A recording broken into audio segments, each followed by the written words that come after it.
Good morning. Hello दोस्तों, कैसे हैं आप सभी। आशा करता हूं कि आप सब लोग स्वस्थ और मस्त होंगे। एमपीपीएससी लाइव टारगेट बेच में आप सभी का स्वागत है।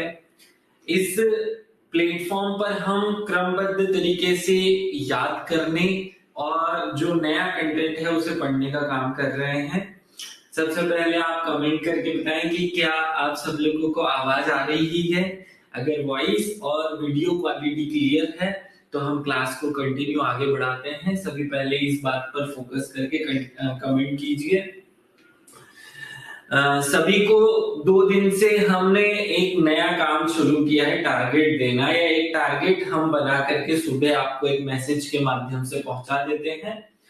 अब वो टारगेट आप लोगों को किस रूप में पढ़ना है इस पर हम थोड़ी सी बात करते हैं। आपको जो टारगेट दिया जा रहा है उसे आप अपने दिन के किसी भी 2-3 घंटे में या 2-3 घंटे के ड्यूरेशन में कवर कीजिए। जो आपकी पढ़ाई जिस क्रम में चल रही है उस क्रम में ही चलने दीजिए। लेकिन क्योंकि जब हमारे पास कोई टारगेट नहीं होता तो हम दिन भर अपना शेड्यूल या जो टाइम है उसको प्रॉपर तरीके से उपयोग नहीं कर पाते हैं। और जब हमें पता होता है कि आज दिन में मुझे ये काम तो कम से कम करना ही है, तब हम थोड़ा सा एनर्जेटिक होकर थोड़ा सा उस सब्जेक्ट को कॉन्शियस रूप में लेकर या उसे उद्देश्य मान करके काम करना शुरू करते हैं। इसीलिए ये टारगेट का कॉन्सेप्ट लाया गया कि कम से कम हम अपने पास जो टारगेट आया है उसे जरूर पूरा करने की कोशिश करें। तो जब हमारे पास कोई टारगेट आ जाता है तो उसे हम लग जाते हैं कि भाई इसे तो खत्म करना ही है। आपको इसी रूप में इस टारगेट को लेना है। साथ में एक और पॉइंट याद रखना है कि आपको उस टारगेट को केवल रीड नहीं करना है, केवल देखना नहीं है, केवल समझना नहीं है, केवल पढ़ना नहीं है। आपको जो टारगेट दिया जा रहा है वो स्पेसिफिक एक पॉइंट होगा। 6-7 ऐसे पॉइंट्स आपको दिए जा रहे हैं जो 15-20 मिनट में एक पॉइंट या आधे घंटे में एक पॉइंट के हिसाब से कवर हो जाए। तो आपको ऐसी स्थिति में फटाफट उन टॉपिक्स को कंप्लीट कर लेना है, रीड कर लेना है और साथ में याद कर लेना है। कोशिश करनी है अगर वो टॉपिक आपकी याद करने वाली कॉपी जो मैंने आप सब लोगों की स्पेशल बनवाई है उसमें है तो वहां से किया जाए कवर, और अगर उसमें नहीं भी है तो आपको अन्य प्लेसेस से इसको कवर कर लेना है। तो प्रियंका का मैसेज है कि सर टेस्ट में कम नंबर आ रहे हैं। कोई बात नहीं बच्चा, आप लोग अपना जो याद करने की कॉपी वाला कंटेंट है उसे प्रॉपर करते रहिए और 10-15 दिन में जब आपके पास 50 एक टॉपिक हो जाएंगे तो फिर और ज्यादा अच्छा इंप्रूवमेंट होने लगेगा। मुझे 100% यकीन है कि आपका हर आदमी का, हर स्टूडेंट जो कि इस क्लास में अभी बैठा है, उस जो भी टॉपिक हमने 32, 31, 32 पढ़ लिए उनमें इंप्रूवमेंट उसे नजर आ रहा होगा। जिस भी स्टूडेंट को उन टॉपिक्स को याद करने में प्रॉब्लम हो रही है वो मुझे अलग से मैसेज करके बताए या मुझसे बात कर सकता है। सभी को मुझसे बात करने की पूरी तरह छूट है। भाई कोई भी किसी भी प्रकार की समस्या हो तो वो सीधे मुझे कोऑर्डिनेट करे, मुझसे बात करे, मुझे मैसेज करे, उस समस्या का सॉल्यूशन हम ढूंढ लेंगे। चलिए अब क्लास को शुरू करते हैं। सबसे पहले भगवान श्री गणेश को याद करते हैं। श्री गणेशाय नमः बोलते हुए और मेरे शिक्षक सुरेश पटेल सर को याद करते हुए हम मूल टॉपिक पर आते हैं। हमने टॉपिक में ये पॉइंट समझ लिया है कि भैया हमारा जो सिलेबस है वो क्या है। ये जो सिलेबस है उसमें हम पिछली क्लासेस तक लेक्चर 17 तक बातें पढ़ चुके हैं। अब लेक्चर 18, 19 और 20 ये 3 लेक्चर एक साथ में है जहां पर भारतीय अर्थव्यवस्था की नवीन प्रवृत्तियां, क्या लिखा हुआ है, भारतीय अर्थव्यवस्था की नवीन प्रवृत्तियां, भारतीय अर्थव्यवस्था की नवीन प्रवृत्तियां। तो क्योंकि ये टॉपिक्स थोड़े से लंबे हैं, मतलब 1 घंटे से ज्यादा का टाइम लेगा एक लेक्चर, इसलिए मैं आज उसे ड्रॉप कर रहा हूं क्योंकि हमारा आज मंडे से फिर वो गड़बड़ ना हो जाए कि एक ही क्लास में ले पाऊं। इसलिए 2 दिन की क्लास हम कंटिन्यू पहले इस तरीके से करते हैं कि 2-2 लेक्चर हो जाए ताकि याद करने वाली क्लास भी हमारी सिमिलरली चलती रहे।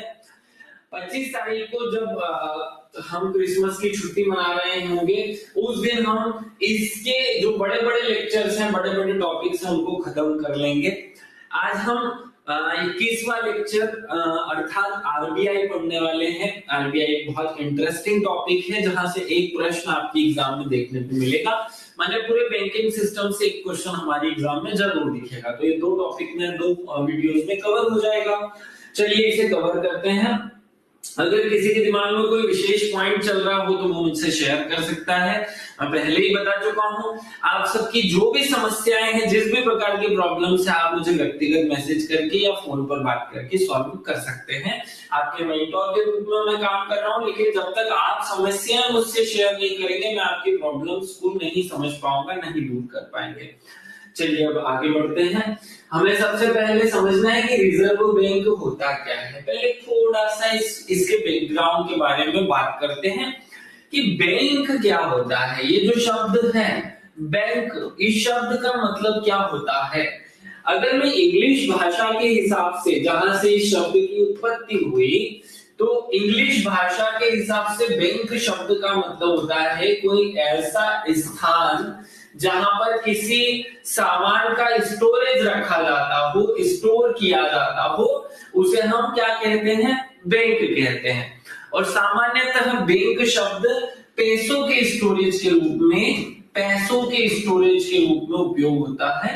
मतलब जहां हम पैसों के स्टोर करने की बात करते हैं उसे हम बैंक कहते हैं। जैसे आपने सुना होगा पिगी बैंक, आप सब लोगों ने गुल्लक सुना होगा जिसे हम इंग्लिश में पिगी बैंक कहते हैं। तो ये जो गुल्लक होता है वहां पर पैसे स्टोर किए जा रहे हैं, उस पिगी में स्टोर किए जा रहे हैं, इसलिए इसे पिगी बैंक कहते हैं। तो यहाँ पैसे स्टोर करने का स्थान है, लेकिन हम इसकी बात कुछ और ही डिफरेंस के रूप में या और किसी रूप में ही कर रहे हैं। तो इसे समझना है थोड़ा सा कि क्या कॉन्सेप्ट है। और वास्तव में बैंक शब्द की शुरुआत तब होती है या बैंक का कॉन्सेप्ट तब आता है जब हम मुद्रा को, अर्थात विनिमय के साधन के रूप में एक मीडिएटर, पैसे की शुरुआत करते हैं या मुद्रा की शुरुआत करते हैं। आप सबको पता है कि मुद्रा की परिभाषा क्या है। मुद्रा की परिभाषा क्या है, ऐसी कोई भी वस्तु जिसमें 3 क्वालिटीज हो वो मुद्रा कहलाती है। कौन सी 3 क्वालिटीज हो मुद्रा में? तो भाई पहली क्वालिटी की जो विनिमय का साधन हो या जो विनिमय के साधन के रूप में उपयोग किया जाता हो वह। तो विनिमय के साधन के रूप में अगर हम कल से किसी भी चीज का, इस पेन का यूज करना शुरू कर दे तो फिर ये भी पैसा बन जाएगा। लेकिन 3 क्वालिटी दूसरी चाहिए, तो 3 में से पहली तो हो गई विनिमय का साधन हो। दूसरी क्वालिटी किसी भी मुद्रा में चाहिए कि उसका एक निश्चित मूल्य हो। क्या हो? निश्चित मूल्य। और तीसरा कि उसमें सिक्योरिटी हो। कौन सी क्या चीज हो? सिक्योरिटी। तो ये जो सिक्योरिटी शब्द है ये बहुत इंपॉर्टेंट है। सिक्योरिटी होनी चाहिए, नहीं तो फिर गड़बड़ हो जाएगी। क्यों? तो सिक्योरिटी नहीं होगी तो कोई कल से मना कर देगा कि भैया इस पैसे को हम तो नहीं ले रहे हैं। ये 3 चीजें उस बात का निर्धारण करती है कि वो पैसा होगा कि नहीं होगा। नहीं तो वैसे तो चेक में भी हम लेन देन करते हैं, सोने के सिक्के में भी करते हैं, लेकिन उन्हें हम मुद्रा नहीं कहते। क्यों नहीं कहते? क्योंकि उनमें तीनों क्वालिटी एक साथ नहीं पाई जाती है। मुद्रा होने के लिए आधार जरूरी है कि वो विनिमय का साधन हो, तीनों क्वालिटी एक साथ होनी चाहिए। तो हमारा जो कैश होता है, 100 रुपए का नोट, 10 रुपए का नोट, उसमें विनिमय का साधन है वो। हम किसी भी दुकान पर देख करके चाय पी सकते हैं, बिस्किट ले सकते हैं, पोहा खा सकते हैं, जलेबी खा सकते हैं, जो खाना है वो खा सकते हैं, या कुछ सामान खरीद सकते हैं, कोई मना नहीं करेगा। तो विनिमय का साधन हो गया। दूसरा निश्चित मूल्य कि हाँ हमेशा किसी भी दुकान पर जाओ वो 10 ही रुपए में काउंट होगा। 100 रुपए का नोट 100 में ही काउंट होगा। आप हिंदुस्तान के किसी भी कोने में चले जाओ वो 100 रुपए ही माने जाएंगे। तो निश्चित मूल्य हो गया। और तीसरा सिक्योरिटी, तो उसपे हमारा आरबीआई जो है, केंद्रीय बैंक जो है, वो लिख कर दे रहा है कि मैं धारक को 100 रुपए अदा करने का वचन देता हूं। मतलब वो नोट अगर फट भी गया तो आप बैंक जाइए, बैंक आपको बदल करके दूसरा नोट दे देगी। मान लो सरकार ने वो नोट बंद कर दिए तो भी वो आपको एक निश्चित समय देंगे कि आप अपने पुराने नोट लेकर के नए नोट ले जाइए या इसके बदले में कुछ ले जाइए। आपको 100 रुपए में अदा करूंगा, मैं 100 रुपए अदा करने का वचन देता हूं। ये वाला पॉइंट जब हमें जुड़ जाता है तो वचन देता हूं मतलब कि उसमें सिक्योरिटी आ गई है, तो अब जब सिक्योरिटी आ जाती है तो वो चीज मुद्रा बन जाती है। ये कॉन्सेप्ट क्लियर है?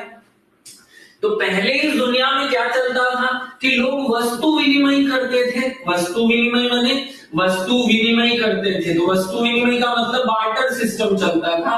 तो बार्टर जो सिस्टम था उसमें क्या होता था कि कोई व्यक्ति के पास खेत में प्याज है तो वो प्याज के बदले में कुछ भी जो उसे खरीदना है, टमाटर खरीदता था टमाटर वाले से, प्याज के बदले में वो मटका खरीदता था, मटके वाला मटके के बदले में प्याज खरीदता था।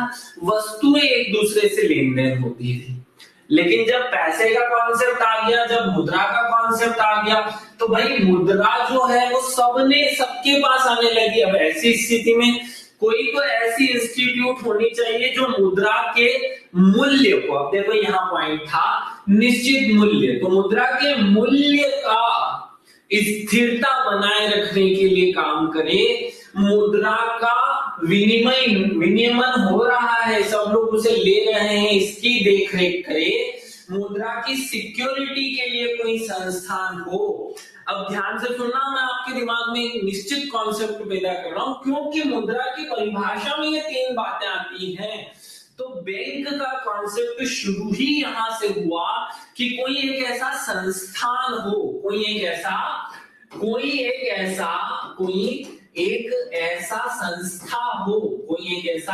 संस्था हो जो इन संस्थान लिखना है, संस्थान हो जो कि ये तीन काम करे। विनिमय का साधन के रूप में पैसा सब लोग एक्सेप्ट कर रहे हैं कि नहीं ये देखे, उसका मूल्य निश्चित बना हुआ रहे, बाजार में उतार चढ़ाव ना हो, और उसके पीछे सिक्योरिटी अदा करे, साथ में नए नोट छापे भी, ये काम भी वो करे।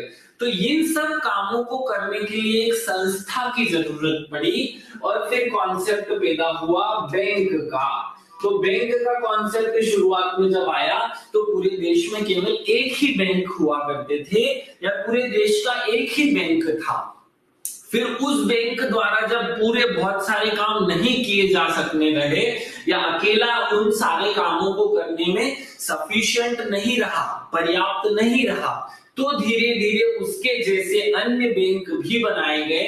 इस कारण हमारा एक नया सिस्टम जनरेट हुआ, या एक नई व्यवस्था जो है, नई व्यवस्था जन्म ली, और ये नई व्यवस्था ही बैंकिंग प्रणाली कहलाती है। क्या कहलाती है? बैंकिंग प्रणाली।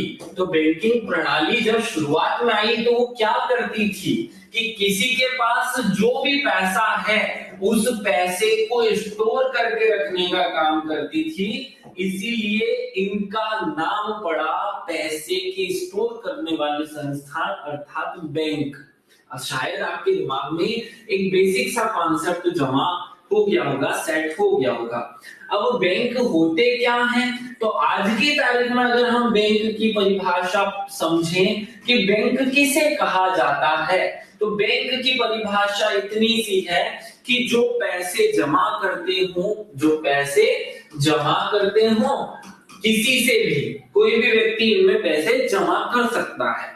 और पैसे का वो करेगा क्या? तो जिसे जरूरत है उसे उधार देगा। तो जब उधार देने और पैसे जमा करने के कॉन्सेप्ट को लेकर किसी भी संस्था को बनाया जाता है तो उस संस्था को हम बैंक कहते हैं। बहुत बेसिक सा कॉन्सेप्ट है कि बैंक केवल दो बेसिक से काम करता है, लोगों से पैसे जमा करना और जिसे जरूरत है उसे उस पैसे को देना। ये क्यों किया गया? क्योंकि जब हमने मुद्रा बना ली, अब मुद्रा में ऐसा हुआ कि उस जमाने में जब पहली बार मुद्राएं बनी तो मुद्रा को रखे कैसे अपने पास, क्योंकि वो तो चोरी हो जाएगा, या मैं उस पैसे का करूंगा क्या? तो उसके लिए एक निश्चित व्यवस्था या एक संस्था बना दी जहां पर आप अपने पैसे जमा कर सकते हैं, और पैसे के जमा हो जाने के बाद उसकी सिक्योरिटी भी रहेगी आपको और जिस देश में जिस व्यक्ति को जरूरत होगी वहां से वो व्यक्ति उसकी जरूरत के हिसाब से उधार ले सकता है। जो भी उसे ब्याज देना पड़े, ब्याज अलग बात है कि उसे देना पड़ता है, लेकिन पैसे वहां से आपको मिल जाएंगे, इतनी सिक्योरिटी दी गई। इस तरीके से काम करने वाले संस्थान को हमने क्या कह दिया, बैंक कह दिया। आपको समझ में आया होगा बैंक व्यवस्था। उन बैंकों में जब धीरे धीरे बहुत वेराइटीज की बैंकें बनने लगी तो उन बैंकों में सब बैंकों का एक पापा बैंक बनाना पड़ा या एक बड़ा बैंक बनाना पड़ा, वो जो कि बाकी बैंकों की नजर रखने का काम करता था या बाकी बैंकों पर नजर रखने का काम करता था। इससे नया कॉन्सेप्ट में एक और चीज जुड़ी, केंद्रीय बैंक। केंद्रीय बैंक अर्थात बैंकों का बैंक, और हमारे देश में बैंकों का बैंक या केंद्रीय बैंक है आरबीआई। जो आज इस पॉइंट में हम समझने वाले हैं, तो ये पॉइंट हमें याद रहे कि हम क्या पढ़ रहे हैं। हम भारत का केंद्रीय बैंक अर्थात बैंकों का बैंक पढ़ने वाले हैं। कॉन्सेप्ट ठीक ठाक सेट हुआ हो तो आगे बढ़ते हैं। रिजर्व बैंक ऑफ इंडिया क्या है? भारत का केंद्रीय बैंक है, भारत सरकार का बैंक है, जो बाकी बैंकों के काम की निगरानी करने के लिए बनाया गया, जो बाकी बैंकों के काम की देखरेख करने, उन्हें समय समय पर सहायता देने और उनके लिए एक नियामक आयोग या नियामक संस्था के रूप में बनाया गया, वही हमारा क्या है, केंद्रीय बैंक। तो आरबीआई जो है वो रिजर्व बैंक ऑफ इंडिया की स्थापना 1 अप्रैल 1935 को, 1 अप्रैल 1935 को, जिस दिन अप्रैल फूल डे था वहां तब बनाई गई, को भारतीय रिजर्व बैंक अधिनियम 1934 के माध्यम से बनाई गई। अब यहाँ याद रखना 3 शब्द हैं। बैंक की स्थापना जिस कानून से होती है उसका नाम 34 है, 34। तो रिजर्व बैंक अधिनियम 1934 जिस साल में होती है वह साल 35 है, 35 है। और जिस संस्था, जिस आयोग की सिफारिश पर होती है वो बहुत जवान है, इसलिए उसे यंग आयोग कहते हैं, हिल्टन यंग आयोग। आसानी से याद हो रहा होगा, शब्दों को थोड़ा तोड़ मरोड़ के इसीलिए देता हूँ। और ये हिल्टन यंग आयोग जो 26 साल की उम्र में आदमी यंग था, इसलिए 26 में बना था। तो 1926 में बनाए गए हिल्टन यंग आयोग की सिफारिश पर 1934 में सरकार एक कानून बनाती है और उस 34 के कानून के तहत 35 में एक संस्था बनाती है जो कि रिजर्व बैंक ऑफ इंडिया के रूप में एक संस्था का निर्माण कर देती है। क्लियर है? इसकी अधिकृत पूंजी 5 करोड़ रुपए थी जब शुरुआत में इसकी स्थापना हुई। 1 जनवरी 1949 को जब हमारा देश 1947 में आजाद हो गया, हमारे देश का संविधान बनने लगा, तब हमने इस बैंक का राष्ट्रीयकरण कर दिया। राष्ट्रीयकरण कर देने शब्द का मतलब क्या है? राष्ट्रीयकरण। राष्ट्रीयकरण शब्द को समझ लो, नेशनलाइजेशन। क्या होता है राष्ट्रीयकरण भाई? तो राष्ट्रीयकरण ये शब्द है, इंग्लिश में बोल दे तो नेशनलाइजेशन। तो नेशनलाइजेशन मतलब क्या? नेशनलाइजेशन मतलब राष्ट्र को सौंप देना। देखो, हो सकता है कि ये एक पेन मेरा है, इस पर मेरा अधिकार है, ये जैकेट मेरा है, मैं खुद मेरा हूं, मतलब या तो मैं मेरे पिता का हूं या मैं मेरा हूं, है ना? तो जब हम इस संपत्ति को, इस चीज को देश की संपत्ति घोषित कर देते हैं, जब हम किसी भी चीज को, किसी भी वस्तु को देश की वस्तु या देश की संपत्ति घोषित कर देते हैं, संपत्ति घोषित कर देते हैं, तो उस प्रोसेस को जिसके माध्यम से कोई वस्तु देश की संपत्ति घोषित की जाती है उसे कहते हैं राष्ट्रीयकरण। अब आपको ये लग रहा होगा कि यार ऐसा कैसे हो सकता है कि कोई राष्ट्रीयकरण हो जाए? देखो, भारत देश में जो भी कुछ है वो सब भारत की सरकार का है, हाँ, लेकिन हम उसके कस्टोडियन के रूप में उस चीज का उपयोग कर रहे हैं। इस देश में जो कुछ है वो सब भारत सरकार का है, भले ही से वो सड़कें हो, वो आपका मकान ही क्यों ना हो, आपका मकान भी आपका असली में है नहीं, वो असली में भारत सरकार का है। आपकी जो जमीन है, आपकी जो जमीन है, मैं चलो इसे भूमि पर लेता हूं जिस पर आप खेती करते हैं, आपकी जो जमीन है वो आपकी नहीं है असली में, हमें ये गलत फहमी है कि वो मेरी है। हाँ, उसके तात्कालिक मालिक जो हैं, तात्कालिक मालिक आप हैं, ये अलग बात है। अब अब बताओ इस बात को कैसे सिद्ध करूं मैं कि ये आपकी नहीं है, भारत सरकार की है। भाई अगर कोई चीज आपकी होती तो क्या हर महीने या हर साल आपको उसका किराया देना पड़ता? थोड़ा सा हो भले इसे। तो जब हम किसी जमीन पर खेती करते हैं तो गांव वालों शब्द लोगों ने सुना होगा, या हमारे मालवा में एक शब्द है तोजी। क्या शब्द है? तोजी। या हमने उसी के प्लेस पर लगान शब्द सुना था। तो लगान, तोजी या शुल्क कह दो, आम भाषा में ये शुल्क हो जाएगा। बहुत थोड़ा सा होता है, 1 एकड़ जमीन का केवल 1 रुपया, भले से वो एक बार देना पड़ता है साल भर में, लेकिन हमें हर बार हर साल कोई देता नहीं है, हर 10-10 साल में, क्योंकि बहुत कम अमाउंट है, 5 रुपए 10 रुपए। और जनरली जो पटवारी जी हैं या जो आरआई है वो खुद अपनी जेब से भर देता है कि कहां 5-5 रुपयों में सब लोगों से मांगने जाऊंगा, इस चक्कर में वो जेब से भर देते हैं। तो ये जो तोजी हम साल भर में एक बार सरकार को देते हैं, वो एक प्रकार का किराया है कि भाई मैंने इस जमीन को उपयोग किया इसलिए मैं इसे किराया दे रहा हूं, या किराए के रूप में सरकार को दे रहा हूं, ये किराया मैंने सरकार को देना है। क्या आपके दिमाग में ये बात सेट हो गई? अब आपका मकान है, आप मकान अगर आपका नगर निगम में है, नगर निगम में है, तो नगर निगम में जिन लोगों के मकान है उनको पता है कि उनको नगर निगम में संपत्ति कर नाम का एक साल में एक निश्चित अमाउंट जो है वो सरकार को देना पड़ता है। तो वो क्या दे रहे हो आप? संपत्ति शुल्क दे रहे हो, उस संपत्ति को उपयोग करने के बदले में सरकार को देने वाला पैसा। इसका ये अर्थ हुआ कि वो असली में मकान हमारा है नहीं, वो जमीन वो जगह हमारी नहीं है। पूरे भारत में जितनी भी जमीन है वो सब भारत सरकार की है। जिस दिन भारत सरकार का दिमाग खराब होगा वो सब चीज का क्या कर सकती है? राष्ट्रीयकरण कर सकती है। राष्ट्रीयकरण शब्द का मतलब क्या होता है कि कोई चीज ऐसी जो कि किसी अन्य के कस्टोडियन या फिर उसके मालिकाना हक में तात्कालिक रूप से है, उसका मालिकाना हक सरकार उस व्यक्ति से उठाकर सरकार को सौंप देना। अर्थात किसी संपत्ति को देश की संपत्ति घोषित कर देने की प्रोसेस को हम कहते हैं नेशनलाइजेशन। शायद ये आपके दिमाग में सेट हो गया होगा। नेशनलाइजेशन मतलब राष्ट्रीयकरण माने होता क्या है। अब हम बात भटके ना, अपने मूल बिंदु पर चलते हैं। हम आपको बता रहे थे कि रिजर्व बैंक का राष्ट्रीयकरण जो है वो 1 जनवरी 1949 को किया गया था। याद रखना 1/1/1949, तारीख आसानी से याद रह जाएगी। आगे आरबीआई भारत का केंद्रीय बैंक है, यहाँ सभी बैंकों के संचालक के रूप में काम करता है, इसीलिए इसे बैंकों का बैंक या फिर बैंकों का बैंक या केंद्रीय बैंक कहा जाता है। इसका मुख्यालय कहाँ पे है भैया?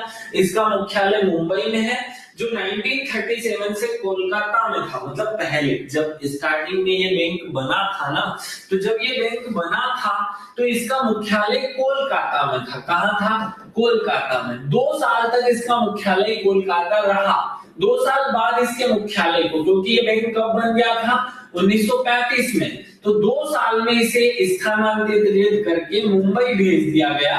क्यों भेज दिया गया भैया मुंबई? क्योंकि मुंबई हमारी औद्योगिक राजधानी थी और सबसे ज्यादा पैसे के लेन देन का ट्रांजैक्शन जो है वो यहीं से होना था, इसलिए इसे यहाँ भेज दिया गया। दिमाग में ये सारे कॉन्सेप्ट क्लियर हो। अंग्रेजों के हिसाब से भारत की राजधानी 1911 तक, आपको पता है क्या रही? 1911-12 तक अंग्रेजों के हिसाब से राजधानी कोलकाता रही है। वो अलग बात है कि दिल्ली स्थानांतरित कर दी गई 12 में, लेकिन उनकी जो सारी प्रक्रियाएं, जो काम है, वो सब कोलकाता से चलते थे। कोलकाता उनके लिए केंद्रीय स्थिति में था। उसे उन्होंने बाद में वहां रिसेंट कर दिया, लेकिन उन्होंने बैंक की स्थापना भी कोलकाता में की थी। और आपको पता हो कि ये हिल्टन यंग आयोग अंग्रेजों द्वारा अंग्रेजों के लिए बनाया गया था। ये भी भारत का ही केंद्रीय बैंक बना रहा है। तो अंग्रेजों द्वारा बनाई गई संस्था हो गई आरबीआई। अब आगे बढ़ते हैं। ये पॉइंट एकदम क्लियर हो गया होगा सबको। किसी स्टूडेंट ने कहा था कि सर स्क्रीनशॉट लेने के लिए हट जाया करो, तो हट जाता हूं। चलो आगे बढ़ते हैं, नेक्स्ट पॉइंट पे चले। इसमें हम आगे इस पॉइंट को हमने समझ लिया। तो जब अंग्रेजों ने बनाई है किसी संस्था को, तो उसका प्रमुख जो होगा, उसका इंचार्ज जो होगा, उसका हेड जो होगा, वो भी अंग्रेज ही होगा, और वो अंग्रेज ओसबोर्न स्मिथ होगा। कौन होगा? अंग्रेज होगा ओसबोर्न स्मिथ। ये आपको दिखाई दे रहा है, सर ओसबोर्न स्मिथ जो है वो आरबीआई के प्रथम गवर्नर थे। इनका कार्यकाल 1 अप्रैल 1935 से लेकर 30 जून 1937 तक, जब तक कोलकाता में मुख्यालय रहा, उसका इंचार्ज ये रहे। क्लियर है भाई? हमने पढ़ लिया ना कि 1935 से लेकर के 1937 तक आरबीआई का मुख्यालय कोलकाता में था। तो क्योंकि ये कोलकाता में रहते थे, इसलिए उसके इंचार्ज कौन बनाएगा? जो व्यक्ति कोलकाता में रहता होगा। क्लियर है? भारत इस बैंक का पहला जो इंचार्ज है वो भारतीय व्यक्ति कौन बना, वो भी याद हो।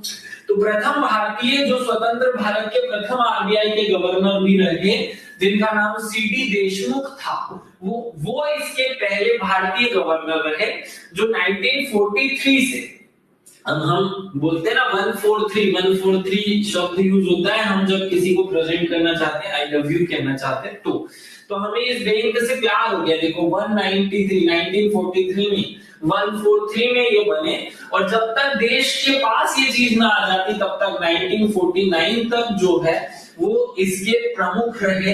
इन्हीं के समय में आरबीआई का राष्ट्रीयकरण किया गया था। ये प्रश्न पूछा जा चुका है। आरबीआई का जब राष्ट्रीयकरण किया गया तब आरबीआई के गवर्नर कौन थे? तो कौन थे आपको याद रखना है, सी डी देशमुख। कौन थे? सी डी देशमुख इसके गवर्नर थे। ये पॉइंट याद रहे हमें। अब आगे बढ़ते हैं, पहले थोड़ा सा हटकर स्क्रीनशॉट लेके ये छोड़ता हूं और आगे बढ़ो। चलो आगे बढ़े। वर्तमान में इसके 26वें गवर्नर, कौन से वाले नंबर के गवर्नर? वर्तमान में इसके 26वें गवर्नर कौन है? संजय मल्होत्रा। याद रखना, इनके पहले शक्तिकांत दास थे। तो स चल रहा है, सर से शक्तिकांत दास जो थे वो इसके 25वें गवर्नर थे, और अभी 26वें गवर्नर जो है वो संजय मल्होत्रा बन चुके हैं। अभी दिसंबर नवंबर में ही बने हैं, याद रखना है आपको। तो 26वें गवर्नर जो है वो संजय मल्होत्रा बन चुके हैं, याद रखना। इसमें एक गवर्नर और 4 उप गवर्नर होते हैं। 4 उप गवर्नर 4 अलग अलग ऑफिस में बैठेंगे, जिसकी संरचना मैं आगे आपको बता रहा हूँ। क्या इतना पॉइंट आपके दिमाग में सेट होते जा रहा है? आगे बढ़ो। सबसे लंबे समय तक सेवारत आरबीआई के गवर्नर बेनेगल रामाराव रहे, जो बाद में हमारे यहाँ से यूनाइटेड नेशन में भी गए थे, या यूनाइटेड नेशन में भी जो है प्रमुख रहे यहाँ पर, याद रखना। तो बेनेगल रामाराव का कार्यकाल सबसे लंबा था। ये बस पॉइंट हमारे दिमाग में रहे, सेव रहे। इतना क्लियर हो गया? आगे बढ़ते हैं। वो छोटी छोटी सी 2 बातें थी और आगे बढ़ जाओ। चलो आगे बढ़ते हैं। भारत के प्रधानमंत्री जो कि आरबीआई के गवर्नर रहे, उनका नाम क्या है? तो भारत के प्रधानमंत्री जो कि आरबीआई के गवर्नर रहे, आपको दिख रहा होगा, मनमोहन सिंह जी। भारत के प्रधानमंत्री भी रहे और आरबीआई के गवर्नर भी रहे। जब हमें हमारे देश में क्या अपनाना पड़ा? जब हमें एलपीजी अपनाना पड़ा, लिक्विडाइजेशन, प्राइवेटाइजेशन और ग्लोबलाइजेशन, तब भारत में आरबीआई के गवर्नर या केंद्रीय बैंक के गवर्नर जो थे वो मनमोहन सिंह थे।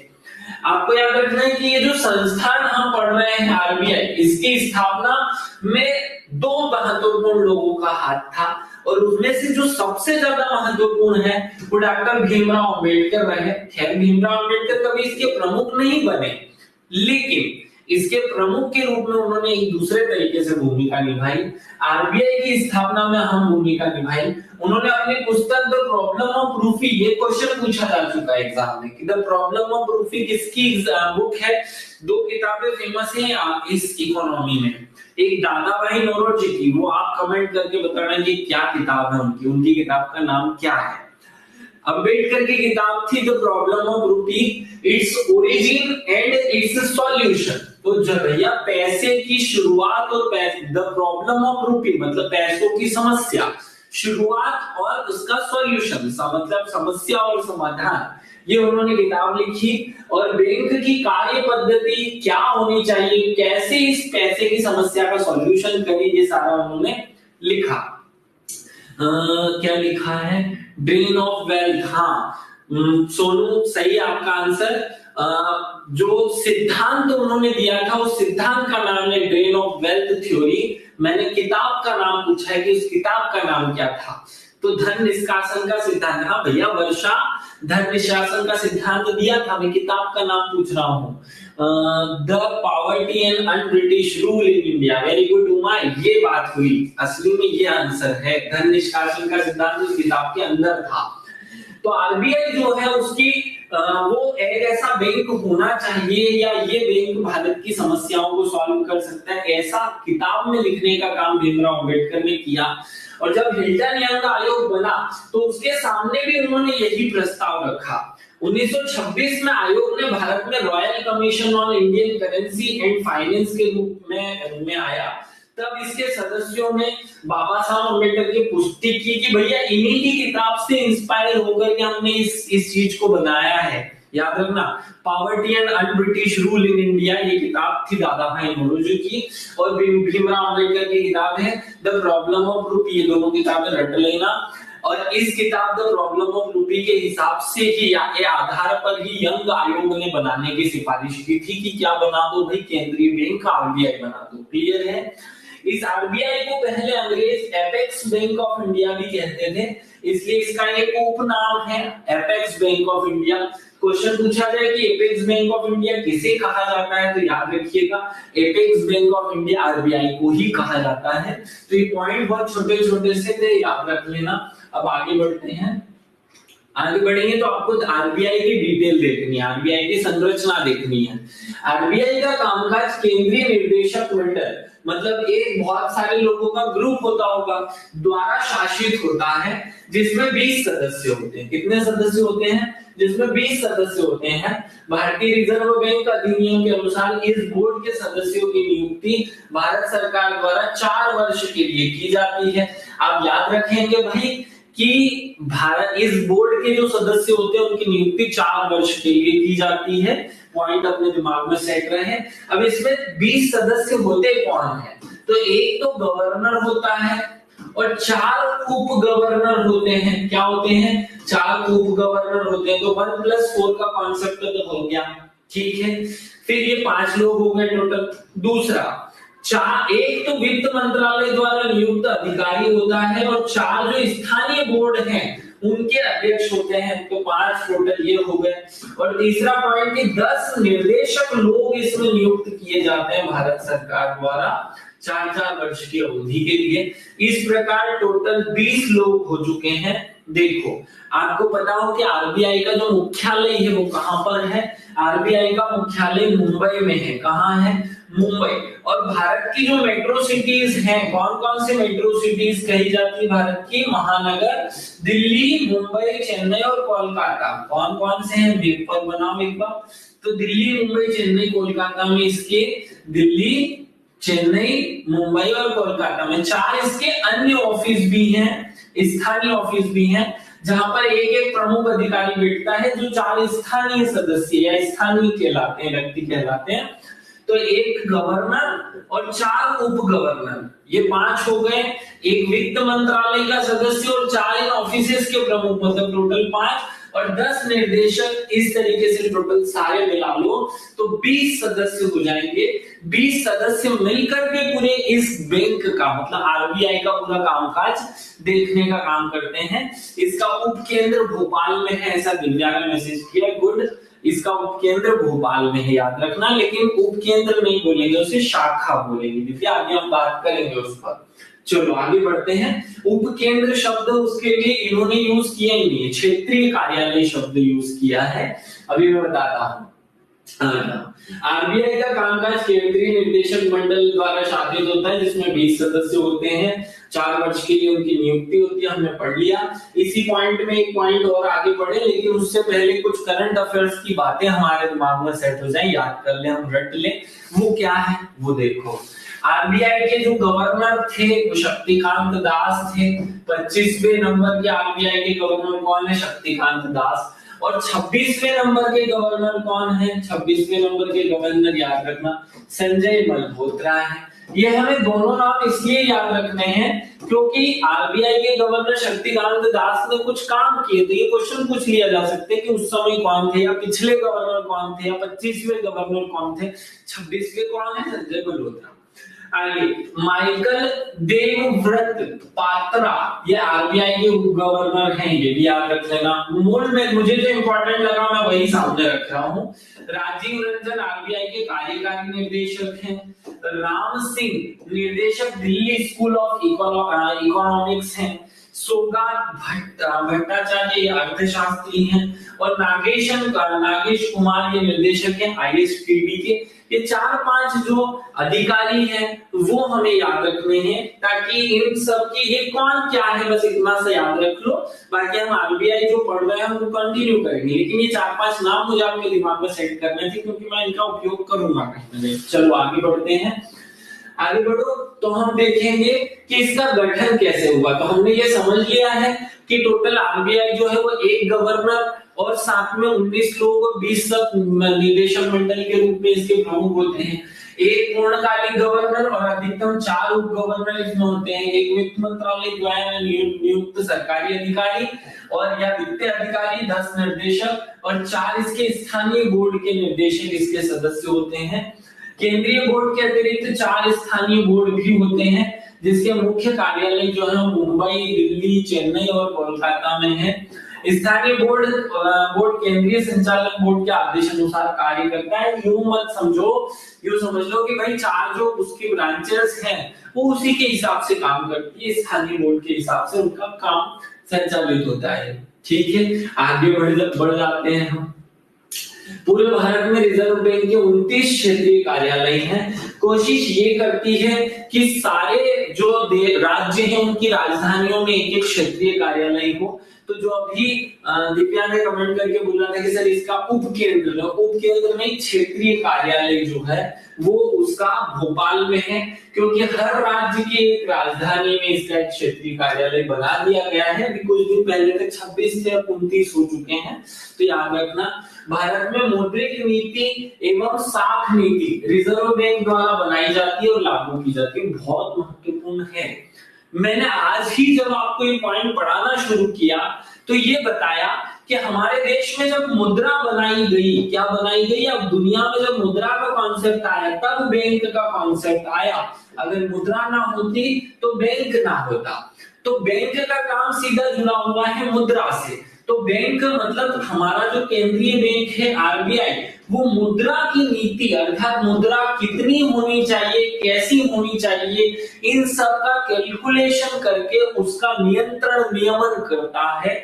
इसलिए आरबीआई मौद्रिक नीति, और मौद्रिक नीति ही क्या कहलाती है, साख नीति का निर्माण करता है, का संचालन करता है, को लागू करता है। याद रखना, दो बहुत कंफ्यूज करने वाली 2 पॉइंट होती हैं। कौन कौन सी? एक होती है वित्तीय नीति। क्या होती है? वित्तीय नीति। और एक होती है मौद्रिक नीति। ये दोनों में बहुत डिफरेंस है भाई। मौद्रिक नीति का मतलब होता है मुद्रा से संबंधित, पैसों से संबंधित, लिक्विड पैसों से संबंधित नीति। वित्तीय नीति मतलब बहुत कुछ है, वित्त जो पूरा है, पैसा आएगा कहां से, जाएगा कहां पर। तो वित्त नीति जो है या राजकोषीय नीति जो है वो सरकार के हाथ में होती है। और यहां मैं राजकोषीय भी लिख देता हूं। राजकोषीय नीति पूछा जाए तो आंसर सरकार होगा, जबकि मौद्रिक नीति पूछा जाए तो आंसर आरबीआई होगा, क्योंकि मुद्रा का सारा नियमन, लेन देन, संचालन, ये वो दरफन सब काम कौन करता है? आरबीआई करता है। इसी पॉइंट पर फिर से रिवर्स चले तो ये देखो, आरबीआई ने मौद्रिक गतिविधियों का नियमन और नियंत्रण करता है। इसलिए मौद्रिक नीति कौन बनाता है? तो प्रश्न एक लाइन में अगर पूछा जाए कि मौद्रिक नीति कौन बनाता है तो आरबीआई बनाता है। कौन नियमन करता है, नियंत्रण करता है? तो आरबीआई करता है। आरबीआई का लेखा वर्ष जो है वो 30 जून से 1 जुलाई था बोल रहे हैं, था। और अब 8 दशकों मतलब 80 साल बाद इसे बदल करके 1 अप्रैल से 31 मार्च कर दिया गया है। ये पॉइंट याद रख लेना। आरबीआई का जो ईयर शुरू होता था वो याद रखिए 1 जुलाई से शुरू होता था, जो 30 जून को खत्म हुआ करता था। लेकिन वो भारत सरकार के वित्त वर्ष के साथ मैच नहीं करता था। लेकिन क्योंकि ये अंग्रेजों की संस्था थी और अंग्रेजों की संसद के हिसाब से बनाई गई थी इसकी नीतियां, इसलिए इसे रखा गया था 1 जुलाई की। भाई 1 जून जुलाई ये इसलिए रखा गया क्योंकि अंग्रेज जब अपनी संसद में सब कुछ कर ले तो उनकी नीतियों के हिसाब से इसका नियमन किया जाए, इसलिए इसको ऐसा बनाया था। वर्तमान जो सरकार है इसका कहना है कि भाई हम अंग्रेजों की मानसिकता जो थी, अंग्रेजों की निशानियां जो थी उनको पूरी तरह समाप्त करेंगे। इसलिए इस कॉन्सेप्ट को भी बदला गया कि भाई या तो हम 1 जनवरी से रखो या 1 अप्रैल से रखो, क्योंकि भारत का वित्त वर्ष 1 अप्रैल से होता है, इसलिए इसे 1 अप्रैल से किया गया। क्लियर हो गया ये कॉन्सेप्ट? एक पॉइंट और क्लियर? चलो अभी कमेंट करके बताओ कि तुम लोगों को सूझ पड़ रही है, वीडियो हैंग तो नहीं हो गया, कुछ प्रॉब्लम तो नहीं है, आगे बढ़े। चलो आगे बढ़ते हैं। एक कमेंट करते रहा करो बीच में। हमने ये पॉइंट्स क्लियर कर लिए, समझ लिए। अब हम आगे चलते हैं, आरबीआई की थोड़ी और डिटेल पर बात करते हैं। अब करंट अफेयर्स पे आ रहे हैं। हमें एग्जाम में पूछा जा सकता है अपडेट आंकड़ा कि जो भाई जो समिति होती है वो हमारे देश में मुद्रा का नियमन करने के लिए, मुद्रा समझते हो, मुद्रा माने पैसा, तो मुद्रा या पैसा जो है इसको देश में कम या ज्यादा करने या ब्याज की दर के नियमन करने के लिए जो सरकार नीति अपनाती है वो वर्तमान में कितनी है। मैं इनकी डिटेल समझाऊंगा कि रेपो रेट क्या होता है, बैंक रेट क्या होता है, वो आगे समझेंगे ना। अभी केवल आंकड़ों पर बात कर लो क्योंकि हम आरबीआई पढ़ रहे हैं तो उलझ ना जाए इसलिए। रेपो रेट वर्तमान में है 6.5, कितना है 6.5, और बैंक रेट कितना है 6.75। ये दो याद रखो, रेपो रेट और ये दोनों लगभग सिमिलर चलते हैं, थोड़ा सा डिफरेंस जरूर होता है, ठीक है। रेपो और रिवर्स रेपो ये दो अलग अलग कॉन्सेप्ट होते हैं, तो रेपो आप याद कर लो, रेपो दर वर्तमान में कितनी है 6.5 और बैंक दर कितनी है 6.75। स्थायी जमा सुविधा दर SDFR, अभी केवल इन शब्दों को रट लो है ना कि कौन कितना है। मैं आगे समझाऊंगा कि रेपो का मतलब क्या होता है, रिवर्स रेपो का मतलब क्या होता है, SLR का मतलब क्या होता है, CRR का क्या मतलब, तो सब समझाऊंगा। लेकिन अभी केवल इन शब्दों को रट लो कि कितना है। स्थायी जमा सुविधा मतलब SDFR ये कितना है 6.25। सीमांत स्थायी सुविधा दर MSFR जो है वो 6.75 है। फिक्स्ड रिवर्स रेपो रेट जो है वो 3.35 है। नगद आरक्षित अनुपात जो है वो 4 है। इसमें कटौती की गई, देखो पिछले वाले में और इस वाले जो हर 3 महीने में आरबीआई अपनी जो दर है उनको सुधारता है, कम या ज्यादा करता है। तो पिछले 3-4 साल से 3-4 टाइम से वो अपनी दरें स्थिर रखता है, सेम टू सेम दर रखता है। लेकिन इस बार इस दर में चेंज किया गया है। ये आंकड़ा जो है वो 6 दिसंबर 2024 की अपडेट में आपको दे रहा हूं, मतलब पुराना बिल्कुल भी नहीं है, एकदम जो नया अपडेट किया गया है एमपीसी की बैठक में उसमें। आगे वैधानिक तरलता अनुपात SLR अभी 18% है, तो आप सीधे याद रखो SLR कितना है 18%, CRR कितना है 4%, याद रख लोगे। देखो कैसे रखा जाए, भूल जाएंगे हम ना, हम इसे ऐसे याद रखें। ABCD में हम नंबरिंग दे सकते हैं, A को 1 कह दे, B को 2 कह दे, C को 3, तो STUVWXYZ पड़ा हुआ है तो T20 होता है, तो S19 होता है उसके आसपास, 19 के आसपास 18 है, और C3 होता है तो उसके आसपास 4% क्या है ये। तो इन दोनों में कंफ्यूजन ना हो जाए, मैं इसलिए बता रहा हूं। बहुत सारे बच्चे SLR को 18% की बजाय 4 कर देते हैं और CRR को 4 के बजाय 18 कर देते हैं, तो ये दोनों ना आपस में मिसमैच ना हो जाए इसलिए ये बोला गया है।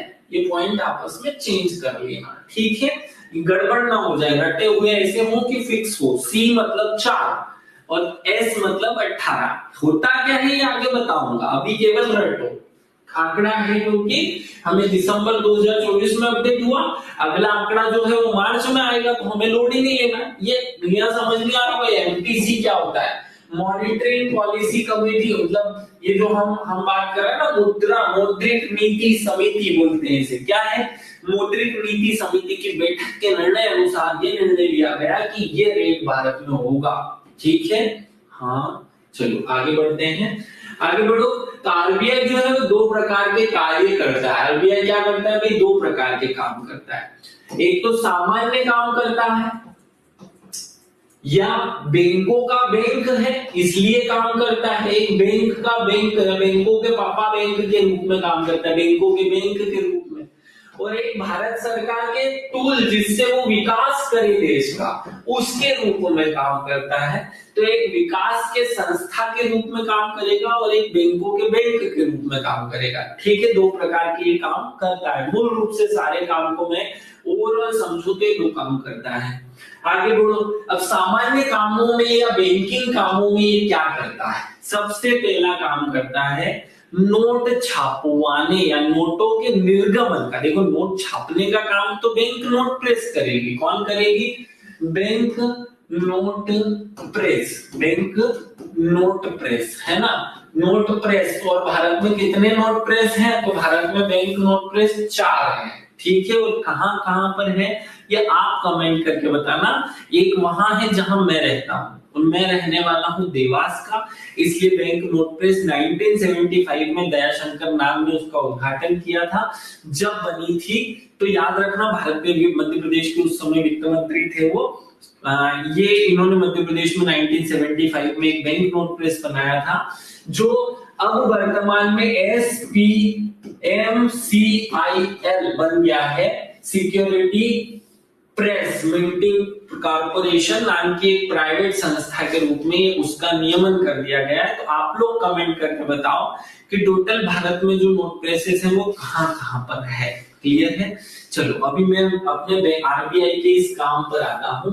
आरबीआई पहला काम करता है करेंसी नोटों के निर्गमन का।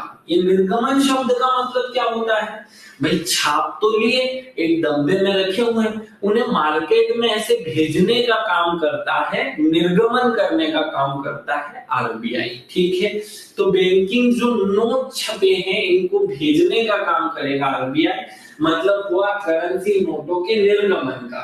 तो देश में नोटों के निर्गमन हेतु एक प्रणाली अपनाई गई, क्योंकि अगर ऐसे तो चले तो हमारी सरकार का मन हो तो कितने भी नोट छाप ले। भाई ऐसा थोड़ी होता है कि सरकार अपने मन से कितने भी नोट छापकर कितने भी नोट मार्केट में भेज दे, क्योंकि ऐसा हुआ तो फिर चीजों के भाव बढ़ते हैं। चीजों के भाव भी ना बढ़े और पैसों का बैलेंस भी ना बिगड़े, इसलिए एक निश्चित व्यवस्था बनाई जाती है। और वो निश्चित व्यवस्था इस बेस पर बनी है, न्यूनतम पोस्ट प्रणाली पर। किस व्यवस्था पर? न्यूनतम पोस्ट प्रणाली पर। याद रखना, जिसे आरबीआई ने 1957 में अपनाया था। आपको एक इंफॉर्मेशन देता हूं कि भारत में 1957 तक 4 आने, 12 आने, 8 आने, 16 आने, अर्थात 16 आने का 1 रुपया हुआ करता था। 16 आने मतलब 1 रुपया, 1 रुपया। यह व्यवस्था भारत की मूल व्यवस्था थी, जो मुगल काल अर्थात शेरशाह सूरी के जमाने से चली आ रही थी। क्लियर है? 1957 में भारत हमने इस व्यवस्था को चेंज करके दशमलव प्रणाली को अपनाया था। दशमलव प्रणाली को अपनाया मतलब 1 रुपए के 100 हिस्से होंगे। ये व्यवस्था या 1 रुपया जो है वो 100 पैसों में माना जाएगा। इस व्यवस्था को हमने 1957 में अपनाया था। क्लियर है? साथ में हमने एक व्यवस्था 1957 में अपनाई थी, जो कि क्या है? न्यूनतम पोस्ट प्रणाली। इसके तहत क्या किया जाता है कि आरबीआई अपनी इच्छा से या सरकार अपनी इच्छा से कितने भी रुपए छाप ले, ऐसा कार्यक्रम देश में नहीं होता है। एक फिक्स अमाउंट का पैसा सरकार छापती है और उसके बदले में जो आरबीआई है वो सरकार से कुछ निश्चित डिपॉजिटरी अर्थात सोना अपने पास रखवाती है, क्योंकि अनबैलेंस ना हो जाए चीजें। ठीक है, तो याद रखना 1957 हमारे देश में बैंकिंग सुधार का एक विशेष साल रहा। इस प्रणाली के तहत आरबीआई के पास स्वर्ण और विदेशी मुद्रा या ऋण पत्र कुल मिलाकर के 200 करोड़ रुपए मूल्य से कम के नहीं होने चाहिए, जिसमें से 115 करोड़ रुपए का स्वर्ण मतलब सोना और 85 करोड़ रुपए की ऋण पत्र सरकार बैंक के पास रखती है और बदले में इतने ही पैसे के वो नोट छापती है। ये सरकार अपने बैलेंस को बनाए रखने के लिए इस प्रणाली या इस सिस्टम का उपयोग करती है। आपको डीप में जाकर समझने की जरूरत नहीं है कि ये तामझाम होता क्या है, केवल ये समझ लो कि भारत में नोट छापने के लिए जो सिद्धांत चलता है वो न्यूनतम पोस्ट प्रणाली चलती है, जिसका मतलब कि आरबीआई के पास कम से कम 200 करोड़ रुपए का या तो विदेशी ऋण का ऋण पत्र रखा हुआ हो या फिर सोना रखा हो। उसमें भी फिक्स है कि 115 करोड़ का तो सोना ही होना चाहिए और 85 करोड़ का ऋण पत्र चल जाएगा। ये व्यवस्था जब आरबीआई के पास होती है तब वो जाकर के आगे नोट को छापती है। क्लियर है? तो आरबीआई जो है वो बैंकिंग रूप में काम करती है। उसका पहला काम है केंद्रीय बैंक का या बैंकों के या नोटों के निर्गमन का, वो उसने कर लिया। दूसरा, सरकारी बैंकरों के काम के रूप में या बैंकर के रूप में भाई सरकार का बजट बनता है, सरकार का पैसा आता भी है और जाता भी है। वो सरकार का पैसा किसी अकाउंट में या किसी बैंक में तो जमा होता होगा, तो सरकार का जो सारा पैसा है वो आरबीआई के पास जमा होता है, ये याद रखना है। आरबीआई केंद्रीय और राज्य सरकारों के सभी बैंकिंग कार्यों को संपन्न करता है, सरकार को आर्थिक और मौद्रिक नीति संबंधित मामलों में सलाह देता है और सरकार के सार्वजनिक ऋण की व्यवस्था करता है। ये 3 काम उसने कर दिए। पहला, सरकार का जो भी पैसा ऑक्शन से मतलब नीलामी से, खदानों को बेचने से, टैक्स वसूल करने से जो भी आया वो सारा पैसा आरबीआई के पास जमा होता है।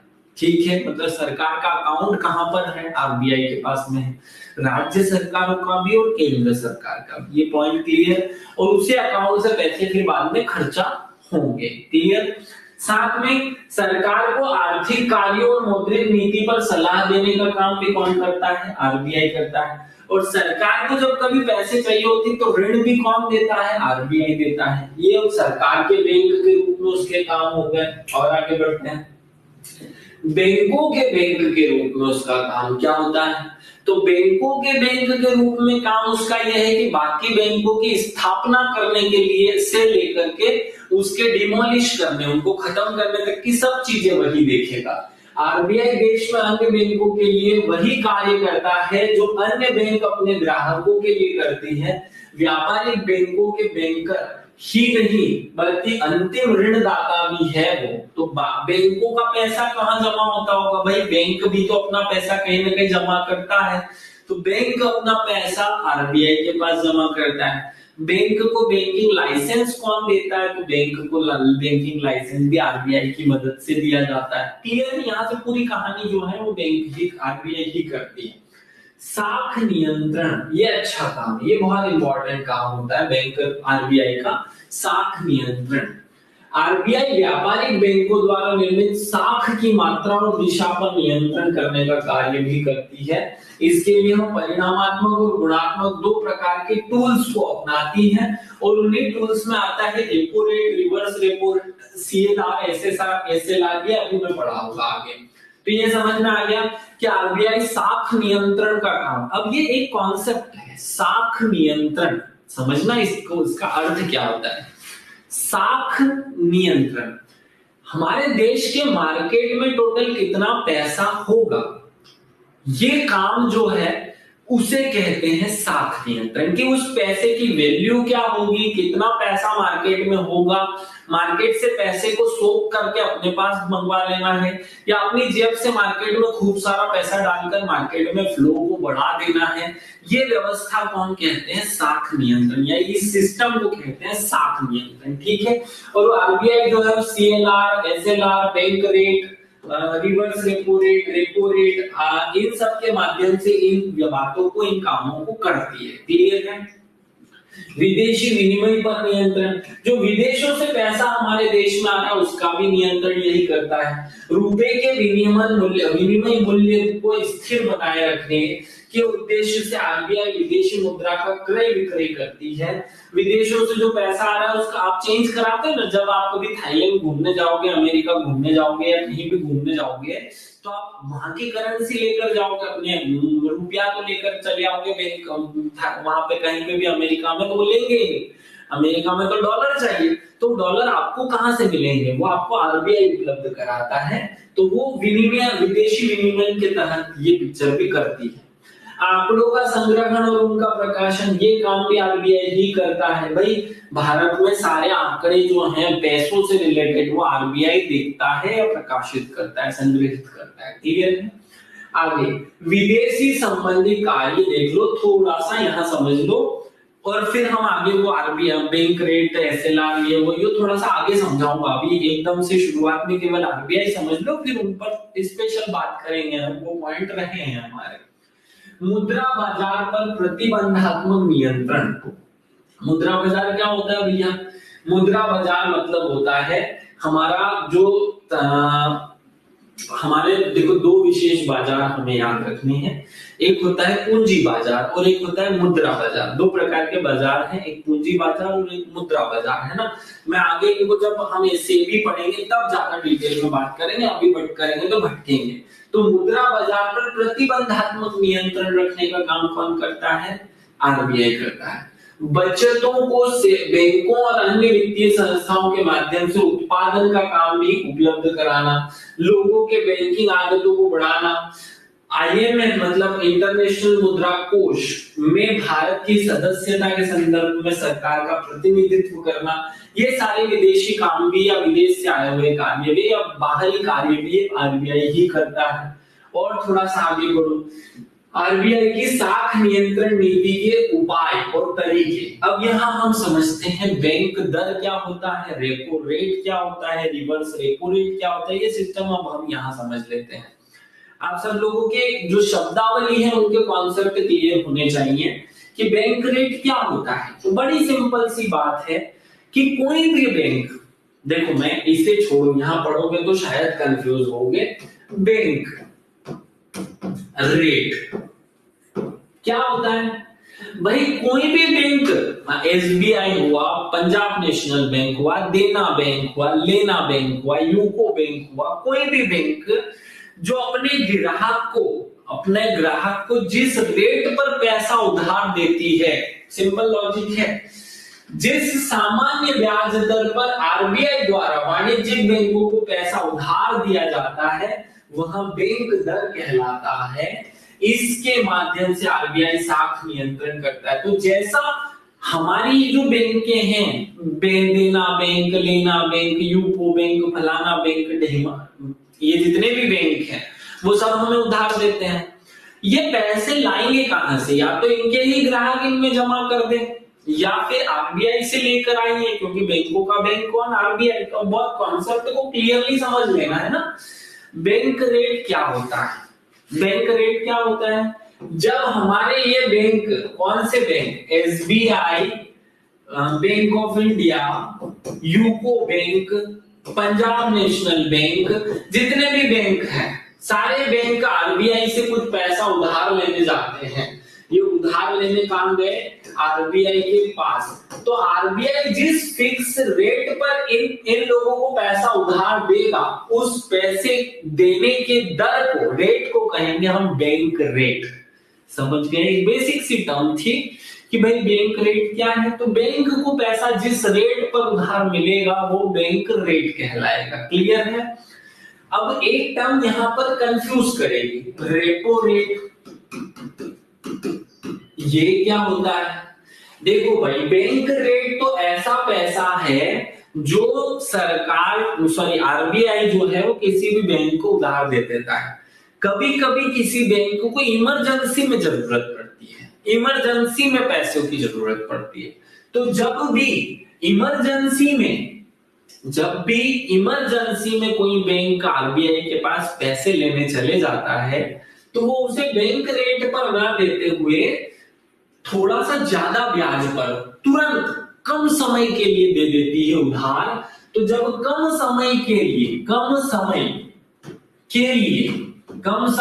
लिए बिना डॉक्यूमेंटेशन के, बिना ज्यादा पूछताछ के, बिना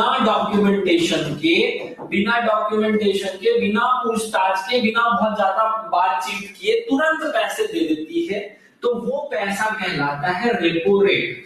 इन दोनों ही पिक्चरों में आरबीआई ही अन्य बैंकों को उधार दे रहा है। मैंने बहुत सारे बच्चों को ये बोलते हुए सुना कि बहुत सारे बच्चे ये बात करते हैं कि बैंक रेट का मतलब हमारे बैंक जो हमें उधार देते हैं वो। नहीं मेरे भाई, बिल्कुल ऐसा नहीं है। सिंपल सी लॉजिक थी, इतनी सी बात है कि आरबीआई ही उधार देगा, क्योंकि हम आरबीआई में बैंक रेट पढ़ते हैं। भाई हमारा रेट अलग रेट होता है, वो अलग बात है, वो हम आगे पढ़ेंगे। लेकिन जब बैंक दर क्या होता है, अदर लिख दिया है ना, बैंक दर क्या होता है, आरबीआई द्वारा वाणिज्यिक बैंकों को पैसा उधार दिया जाता है, तो बैंक दर कहलाती है। इसी के माध्यम से आरबीआई साख नियंत्रण करता है, क्योंकि जब आरबीआई जो अपना पैसा दूसरी बैंक को दे रहा है उससे थोड़ा सा ज्यादा पर ही वो अपने ग्राहक को देगा। तो मान लो आरबीआई ने अपने रेट को 1% कर दिया, तो अब वो बैंक जो है वो अपने ग्राहक को, ये देखो आरबीआई जो है वो अपने अन्य बैंकों को, मान लो एसबीआई को कोई पैसा उधार दे रही है और उसने अपना रेट रखा ब्याज का 1%। तो अब एसबीआई जब कॉमन मैन को, एक नॉर्मल व्यक्ति को पैसा देगा तो ऑब्वियसली 1% से ज्यादा मतलब 2% पर देगा। ये मान लो आरबीआई 7% कर दे तो एसबीआई जो है वो 8% पर देगा। ये मान लो 10% कर दे तो ये 11% पर देगा। और जैसे ही मार्केट में इंटरेस्ट रेट बढ़ता है तो लोन लेने वाले कम लोन लेते हैं, जिससे मार्केट में पैसों में कमी आ जाती है। क्लियर है? तो दो तरीके से आरबीआई जो है वो अन्य बैंकों को पैसा देती है उधार, एक तो बैंक रेट पर और एक रेपो रेट पर। दोनों ही समझ में आने चाहिए। बैंक रेट वो रेट होता है जिस पर आरबीआई लंबे समय के लिए बैंकों को पैसा देती है, और रेपो रेट वो टाइम ड्यूरेशन या वो चीज है जिसपे अल्पकालिक ऋण दिया जाता है। ये शब्द पर फोकस करना। रेपो दर अल्पकालिक आवश्यकताओं की पूर्ति हेतु जिसे बाजार दर पर वाणिज्यिक बैंक रिजर्व बैंक से नकदी प्राप्त करते हैं, रेपो दर कहलाती है। दो पॉइंट बहुत अच्छे से क्लियर हो जाए अपने दिमाग में। तो बैंक रेट और रेपो रेट में कमी या वृद्धि करके ही आरबीआई पूरे मार्केट में कैलकुलेशन को कम ज्यादा करती है और पैसे को सोख लेती है या पैसे को भेज देती है। क्लियर है? इन दोनों को समझना। बैंक दर और रेपो दर में वृद्धि करने का अर्थ अर्थव्यवस्था में वृद्धि होगी, जिससे मुद्रास्फीति पर नियंत्रण होगा। ये बात में आगे की नेक्स्ट स्टेप समझने की, लेकिन आपके दिमाग में इतना कॉन्सेप्ट क्लियर हो जाए कि आरबीआई जो है वो जैसे ही बैंक दर रेपो दर बढ़ा देती है तो बैंकों को, जो कॉमन बैंक है उनको अपने बैंक दर, अपने ब्याज कर देने के दर जो है वो बढ़ाने पड़ते हैं, जिससे लोग कम पैसा ब्याज में लेते हैं, जिससे सारा पैसा जो है धीरे धीरे स्थिर होने लग जाता है। और इसी टूल के माध्यम से आरबीआई मार्केट का साख नियंत्रण करता है। तो दो टर्म समझ में आ गई होगी, बैंक दर और रेपो दर। तीसरा जो दर है वो है रिवर्स रेपो। क्या है? रिवर्स। तो रिवर्स रेपो जो शब्द है उसमें रिवर्स लिखा हुआ है। रिवर्स रेपो क्या होता है कि बैंक, आरबीआई को लगता है कि यार ये फलानी बैंक के पास ज्यादा पैसा आ गया है जो मार्केट में कुछ दिक्कत कर सकता है, तो कभी कभी आरबीआई खुद उस बैंक से पैसा मांग लेता है कि तुम इतना पैसा हमें दे दो, ब्याज ले लेना। वो ब्याज हम तुम्हें दे देंगे, लेकिन जो हम तुम्हें देते हैं पैसा उससे थोड़ा सा कम रखेंगे। तो रिवर्स रेपो क्या होता है? जब रिवर्स रेपो क्या होता है, देखो एक बार फिर समझाता हूं। तीन चीजें हो जाएंगी यहाँ। एक होगा बैंक रेट। क्या होगा? एक बैंक रेट होगा, एक होगा रेपो रेट और एक होता है रिवर्स रेपो रेट, है ना। तीन चीजें हो गई। तो बैंक रेट और रेपो रेट तो दोनों एक जैसे हैं। जब आरबीआई किसी अन्य बैंक को लोन देता है, बैंक को पैसा देता है उधार में, पैसा उधार देता है तो वो इन दो रेट्स पर देता है। लेकिन कभी कभी आरबीआई ले भी तो लेता है, आरबीआई जो है वो अन्य बैंकों से पैसा लेता है, उधार लेता है, तो वो जिस रेट पर आरबीआई अन्य बैंकों से उधार लेता है उस उधार लेने को हम रिवर्स रेपो कहते हैं। दिमाग में कॉन्सेप्ट सेट हो रहे हैं, ये तीनों बहुत सरल से टर्म थे, RBI bank rate, repo rate और reverse repo rate, simple logic थे। क्या ये पॉइंट अपने दिमाग में सेट हो गए कि बैंक रेट क्या होता है, रेपो रेट क्या होता है, रिवर्स रेपो क्या होता है? हलचल नहीं हो रही भैया कमेंट में इतनी देर से? तो ये पॉइंट अगर क्लियर हो गया हो तो अब अगली दो बातें बहुत अच्छे से समझनी है। इस मार्केट में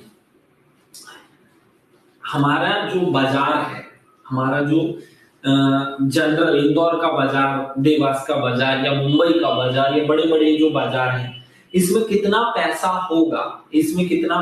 होगा वो दो कार्यों से निर्धारित होता है। ध्यान से सुनना, अब जो मैं समझा रहा हूं अगर ये दो टर्म समझ ली तो बहुत कुछ समझ में आ जाएगा।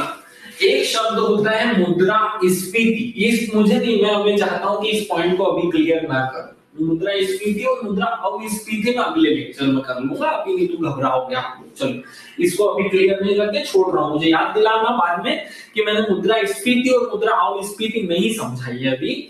मैं ये रिवर्स रेपो और रेपो के माध्यम से आपको ये समझाऊंगा कि हमारे बाजार में स्फीति और अपस्फीति मतलब इन्फ्लेशन और डिफ्लेशन को आरबीआई कैसे हैंडल करता है वो हमें अब आपको समझाना है, अभी नहीं समझना है, थोड़ा रुक जाओ।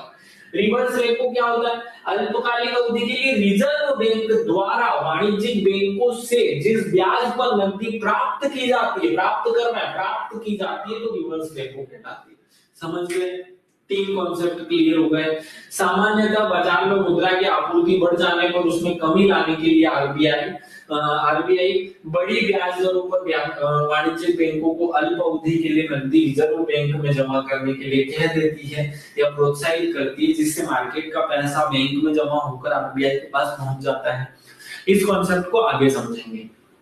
मैं दो कॉन्सेप्ट अभी के लिए थोड़ा सा ड्रॉप कर रहा हूं, मुद्रास्फीति मतलब इन्फ्लेशन और डिफ्लेशन, है ना, ये दोनों हम समझेंगे आगे। चलो अभी आगे बढ़ो, अभी अगले कॉन्सेप्ट पे चलते हैं। अगला कॉन्सेप्ट क्या है? अगला कॉन्सेप्ट है CRR माने कैश रिजर्व रेशियो, और फिर एक रहेगा SLR, है ना। ये दो और समझ लेते हैं, बहुत सरल सी बातें हैं, सिंपल से लॉजिक्स हैं, देखो समझो।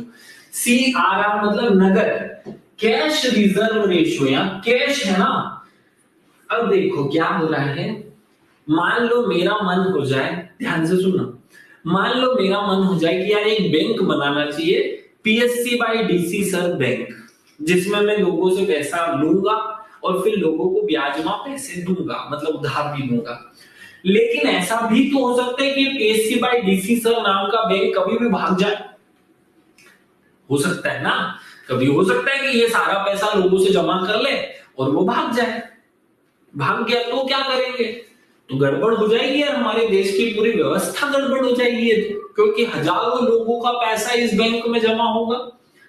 हजारों लोगों का पैसा जब इस बैंक में जमा होगा और ये बैंक भाग जाएगा या ये कुछ भी हो जाए, गड़बड़, आग लग जाए इसमें या कुछ हो जाए, तो गड़बड़ हो जाएगी, हमारा तो देश ही पूरा ठप पड़ जाएगा। तो ऐसा ना हो इसलिए आरबीआई ने क्या सिस्टम बनाया हुआ है वो समझो।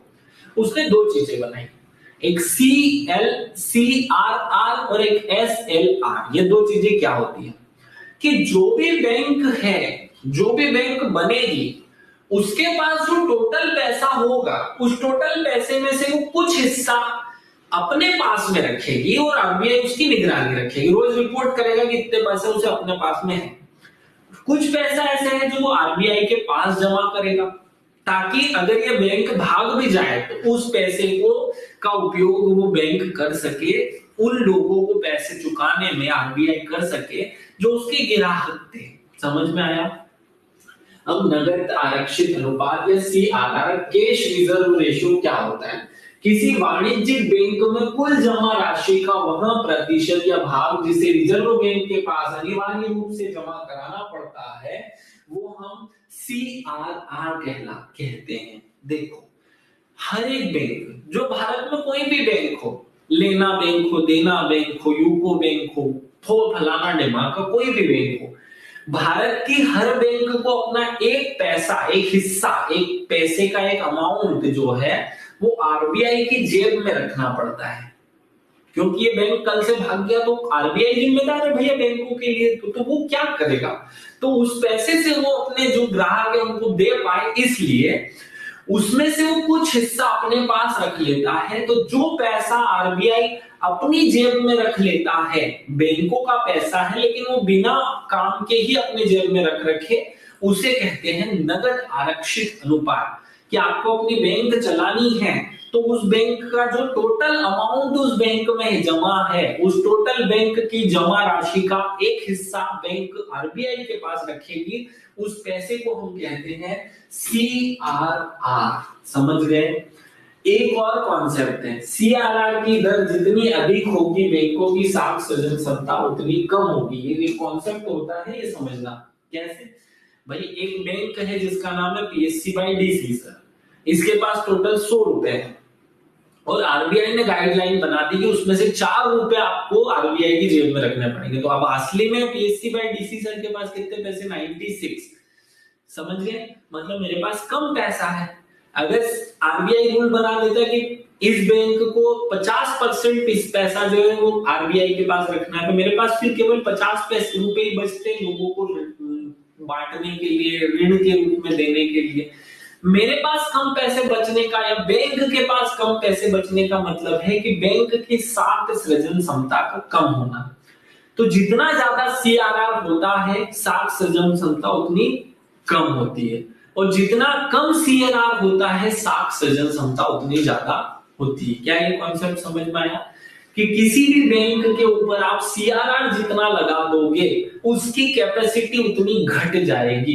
जैसे ही CRR बढ़ता है बैंक की जेब में पैसा कम होता है, और बैंक की जेब में पैसा कम होने का मतलब साख सृजन क्षमता का कम हो जाना। ठीक है, अब आते हैं हम SLR को समझने पर।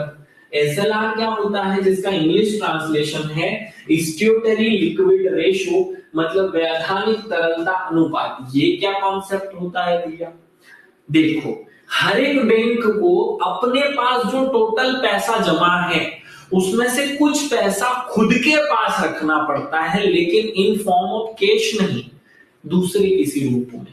देखो, किसी भी वाणिज्यिक बैंक में कुल जमा राशि का वह प्रतिशत या वह हिस्सा जो उसे स्वर्ण के रूप में, विदेशी मुद्रा के रूप में अपने पास जमा रखना पड़ता है, उसे हम कहते हैं SLR। क्या कहते हैं? SLR। समझ गए?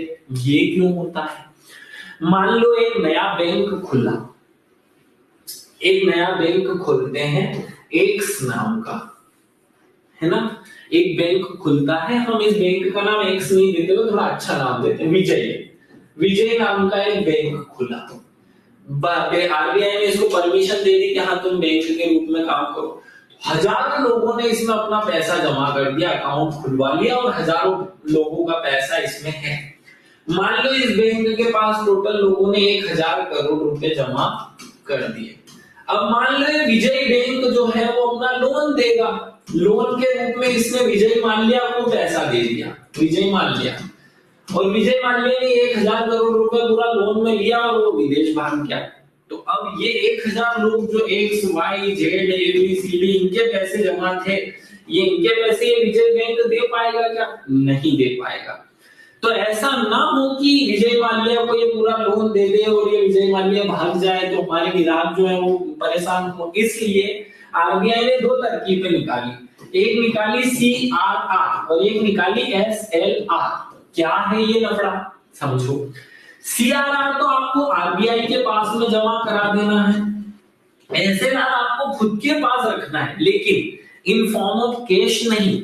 आप सोना खरीद लो, या फिर आप स्वर्ण मुद्रा ले लो, या फिर आप जो वो विदेशी मुद्रा है उसमें रख लो ताकि आप किसी को लोन ही ना दे पाओ।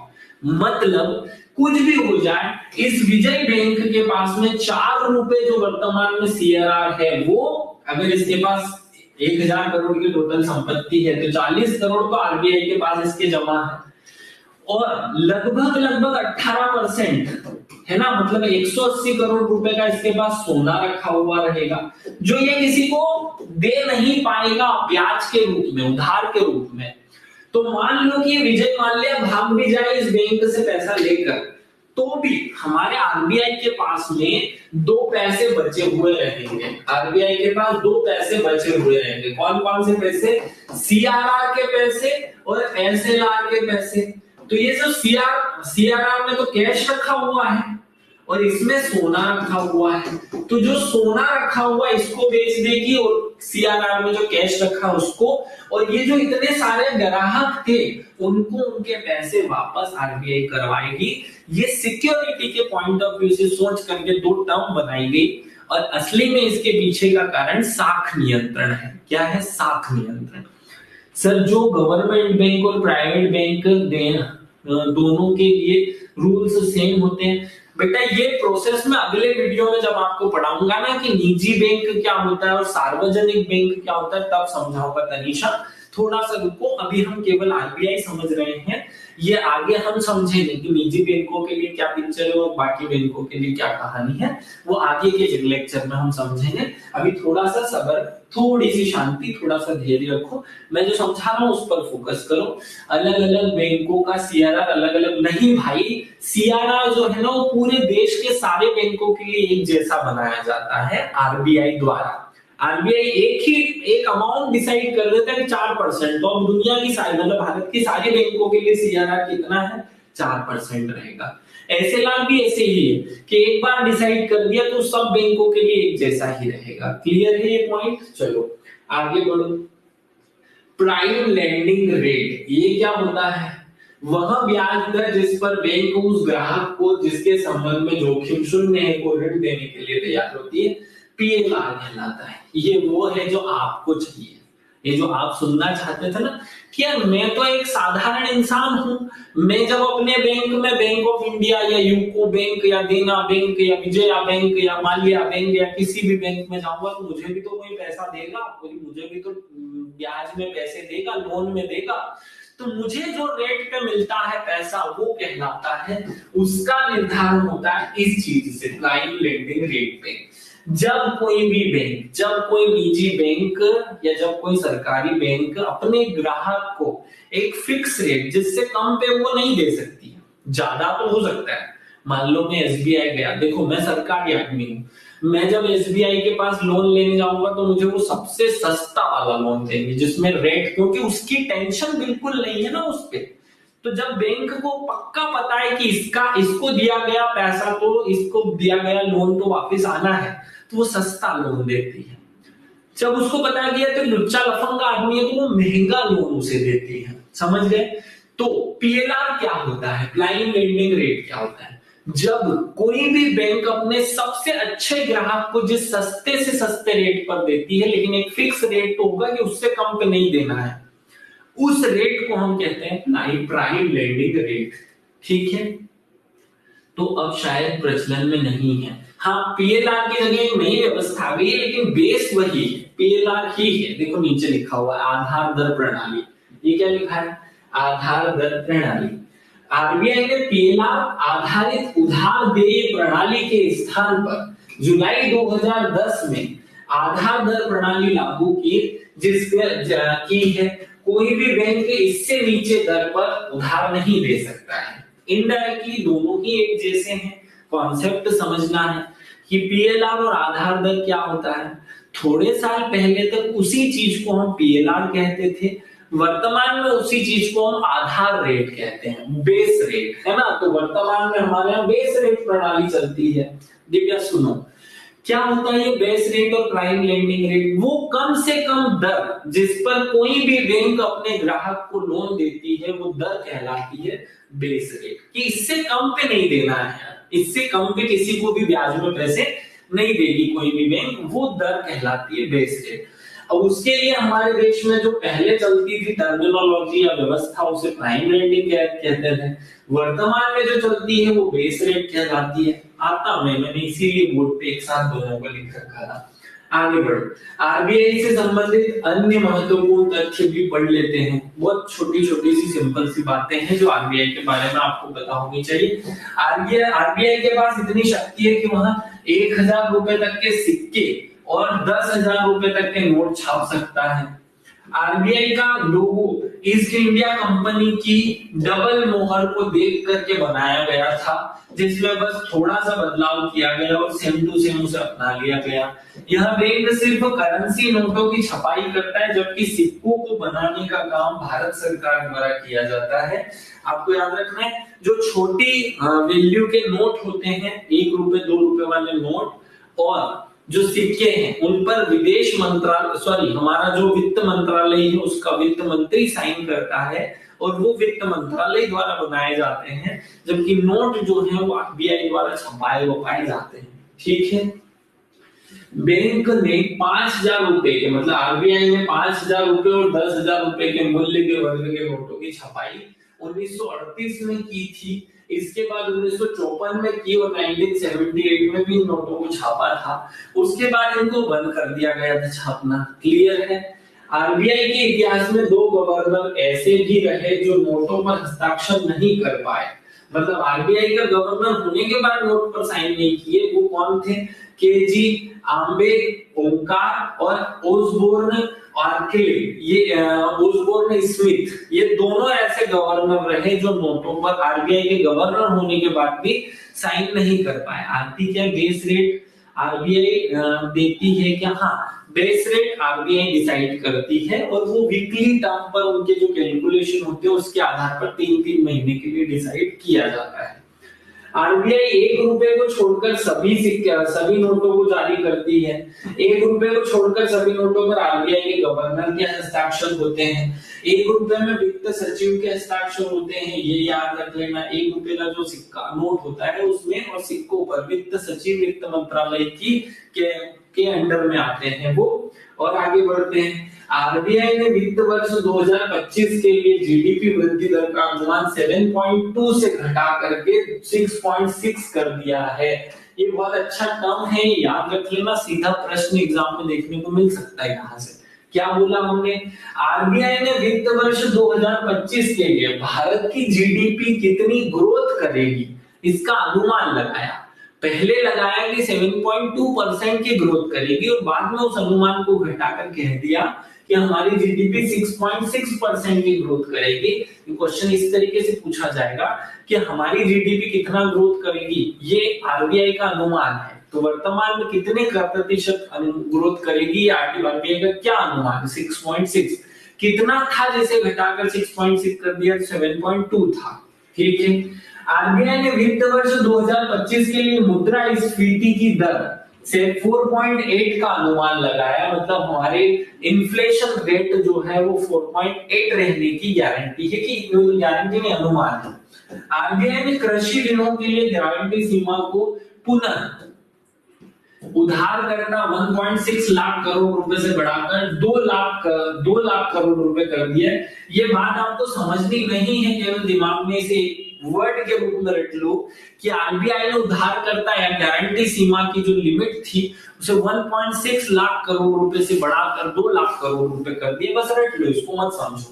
आरबीआई SORR सिक्योर्ड ओवरनाइट रूपी रेट, ये एक टर्म है जो बहुत नई है और इम्पोर्टेंट है। बहुत इंपॉर्टेंट पॉइंट है ये, यहां से रखना। बेंचमार्क की शुरुआत की, जो बाजार आधारित मूल्य निर्धारण को मजबूत करने और मौद्रिक सेवा संचालन में पारदर्शिता लाने में सहायक होगा। बहुत ध्यान से इस शब्दों को सुनना। RBI SORR, पूरा करंट अफेयर्स वाली बात बता रहा हूं मैं। ये क्या होता है? SORR क्या होता है? सिक्योर्ड ओवरनाइट रूपी रेट। मतलब रुपए का जो रेट है, पैसे की जो कीमत है, देखो हम रोज पढ़ते हैं ना न्यूज़पेपर में कि डॉलर के बदले में पैसे की कीमत घट गई कि बढ़ गई, तो ये जो पैसे की कीमत है, हमारे रुपए की कीमत, ये किन्हीं चीजों से तो निर्धारित होगी। और इस सिस्टम में पारदर्शिता लाई जाए, इसलिए आरबीआई ने एक नई व्यवस्था शुरू की जिसे हम कहते हैं SORR प्रणाली। क्या कहते हैं? SORR प्रणाली। क्लियर है ये पॉइंट? चलो आगे बढ़ो। आरबीआई में FCNRB, ये पॉइंट याद रखना है, जमा राशियों पर ब्याज दर की अधिकतम सीमा में वृद्धि कर दी, और FCNR जमा दरों में वृद्धि की। इसका उद्देश्य भारत में विदेशी पूंजी प्रवाह को बढ़ावा देना है। अब ये FCNR होता क्या है? NRI सुना है? हाँ, वही उसके जैसा। NRI मतलब कोई विदेशी आदमी जो भारत में अपना पैसा आरबीआई के पास जमा करे, तो उस पर हम ब्याज देंगे। तो भारत की जो सरकार है, भारत की जो केंद्रीय बैंक है आरबीआई, उसने उस ब्याज दर को बढ़ा दिया है ताकि ज्यादा से ज्यादा जो विदेशी, भारत के नागरिक जो विदेशों में रहते हैं, वो अपना पैसा भारत में जमा करें, ताकि उनको ज्यादा ब्याज मिले और उनका पैसा भारत में जमा रहे, ताकि भारत की ग्रोथ रेट बढ़ती रहे, भारत में विदेशी पूंजी का प्रवाह बढ़े। इसलिए FCNRB ये क्या चीज है, ये समझ में आ गया? जो भारत के NRI हैं उनके द्वारा जमा कराया गया पैसा। ठीक है। भारत ने वित्त वर्ष 2025 में अब तक $9.3 बिलियन का शुद्ध FPI प्रवाह हासिल किया है, फॉरेन पोर्टफोलियो इन्वेस्टमेंट। ये देखो, आपने सुना होगा, बड़े सरल शब्दों में हम सुनते हैं FII, है ना? FII क्या होता है? विदेशी प्रत्यक्ष निवेश, है ना? एक उसके जैसा टर्म होता है विदेशी पोर्टफोलियो निवेश। ये पोर्टफोलियो निवेश की तरह भारत में अभी तक इतना पैसा आया है, जो एक महत्वपूर्ण अमाउंट है, बहुत इंपॉर्टेंट राशि जो हमें रट कर रख लेनी। डिटेल में मत समझो अभी, क्योंकि जब हम सेबी वेबी और वो जो स्टॉक एक्सचेंज समझेंगे, वहां समझेंगे कि FPI क्या होता है, ये सब चीजें क्या होती है। आगे बढ़ो। आरबीआई का मनी, ये क्या है? ये दिख रहा है मनी। ये मनी शब्द एक नई टर्मिनोलॉजी है जो हमें करंट अफेयर्स के रूप में रट कर रखनी है। ये एक मोबाइल एप्लीकेशन है। ये क्या है? ये मोबाइल एप्लीकेशन की क्या कहानी है, ये समझ लो। इसका फुल फॉर्म भी पूछ सकता है एग्जामिनर। Money, MANI। ये आरबीआई का मनी ऐप है। मनी ऐप क्या है? Mobile aided note identifier. क्या होता है? देखो, जो विकलांग लोग हैं, जो आंखों से देख नहीं सकते हैं, वो नोट को कैसे पहचाने कि ये नोट कितने रुपए का है? 10 रुपए का है, 20 रुपए का है, 50 रुपए का है या 100 रुपए का है?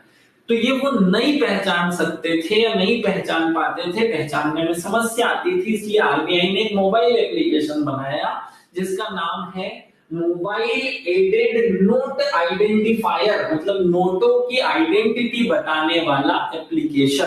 समझ गए? RBI has launched a mobile application called Mobile Aided Note Identifier or Money. The money would help visually challenged मतलब शारीरिक रूप से विकलांग, मतलब वो समझ गए, disable person to identify the denomination of currency notes, मतलब पैसों की पहचान करने में मदद करने वाला।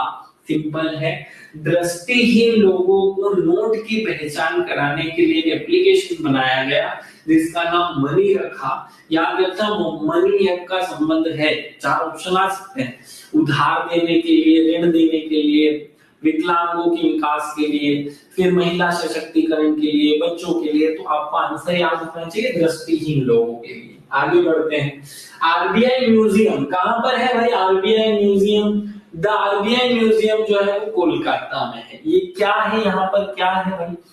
आरबीआई म्यूजियम में जो पैसों का विकास हुआ ना, पहले सोने के सिक्के, फिर चांदी के, पहले तो हम कांसे के सिक्के बनाए थे, मुहरे चलती थी हड़प्पा के समय पे, मनके चलते थे, उन मनकों से फिर सोने, तांबे, कांसे, रागे सबके सिक्के होते होते आज नोट आ गए।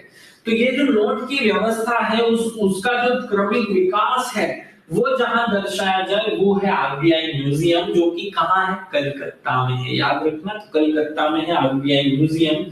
और आगे बढ़ो। ये हम पिछले साल जो पढ़ाए थे उसी को एक बार रिकॉल करवा देते हैं। दो चार बातें हैं बहुत सिंपल सी, वो रिकॉल कर लो।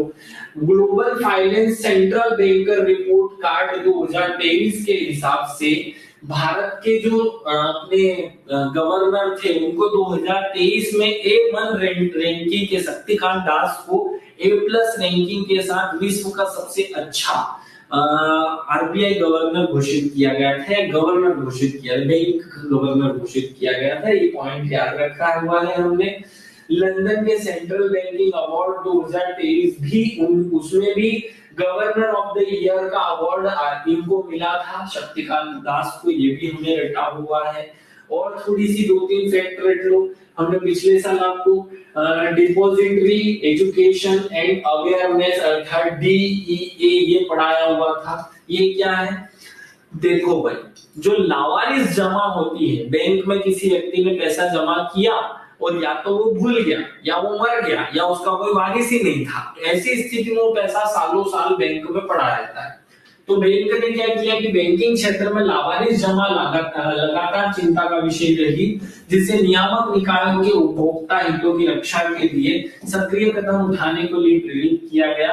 भारतीय रिजर्व बैंक ने 2014 में जमाकर्ता शिक्षा और जागरूकता निधि योजना के माध्यम से इन पैसों का उपयोग करना शुरू किया ताकि लोगों को बैंकिंग चीजों के रूप में अवेयर किया जा सके। अभी आप देखते होंगे एक एडवर्टाइजमेंट आता है जहां आपको ये सिखाया जाता है कि कोई भी बैंक होशियार बने तो उसकी शिकायत आरबीआई से की जा सकती है। आपने देखा अमिताभ बच्चन और एक वो मोटे व्यक्ति दोनों एक एडवर्टाइजमेंट में आते हैं।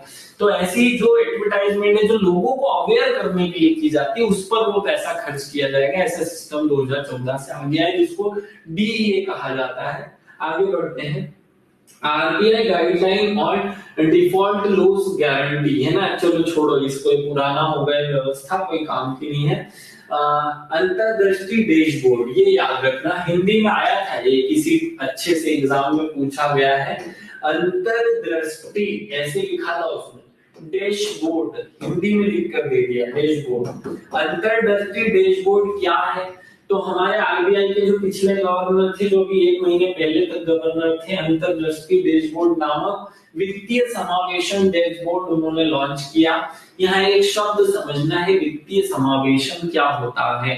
ज्यादातर लोगों का बैंकों में अकाउंट हो, बैंक में किसी का अकाउंट होना और बैंक के माध्यम से वो अपना कामकाज करे, इस व्यवस्था को कहते हैं, क्या कहते हैं इस सिस्टम को? वित्तीय समावेशन। क्या कहते हैं? फाइनेंशियल इंक्लूजन, मतलब बैंक तक व्यक्ति की पहुंच को दर्शाता है वित्तीय समावेशन। तो वित्तीय समावेशन डैशबोर्ड लॉन्च किया जो भारत में वित्तीय समावेशन को बढ़ावा देने की दिशा में एक महत्वपूर्ण कदम है। इस अभिनव उपकरण का उद्देश्य वित्तीय समावेशन की प्रगति का आकलन करने, निगरानी करने और मूल्यांकन करने के लिए किया जाएगा। ये बात मुझे 100% याद है कि आपको समझ नहीं आई होगी। देखो, अंतर्दृष्टि ये क्या होता है वो बाद में समझाऊंगा, उसके पहले समझो आप वित्तीय समावेशन।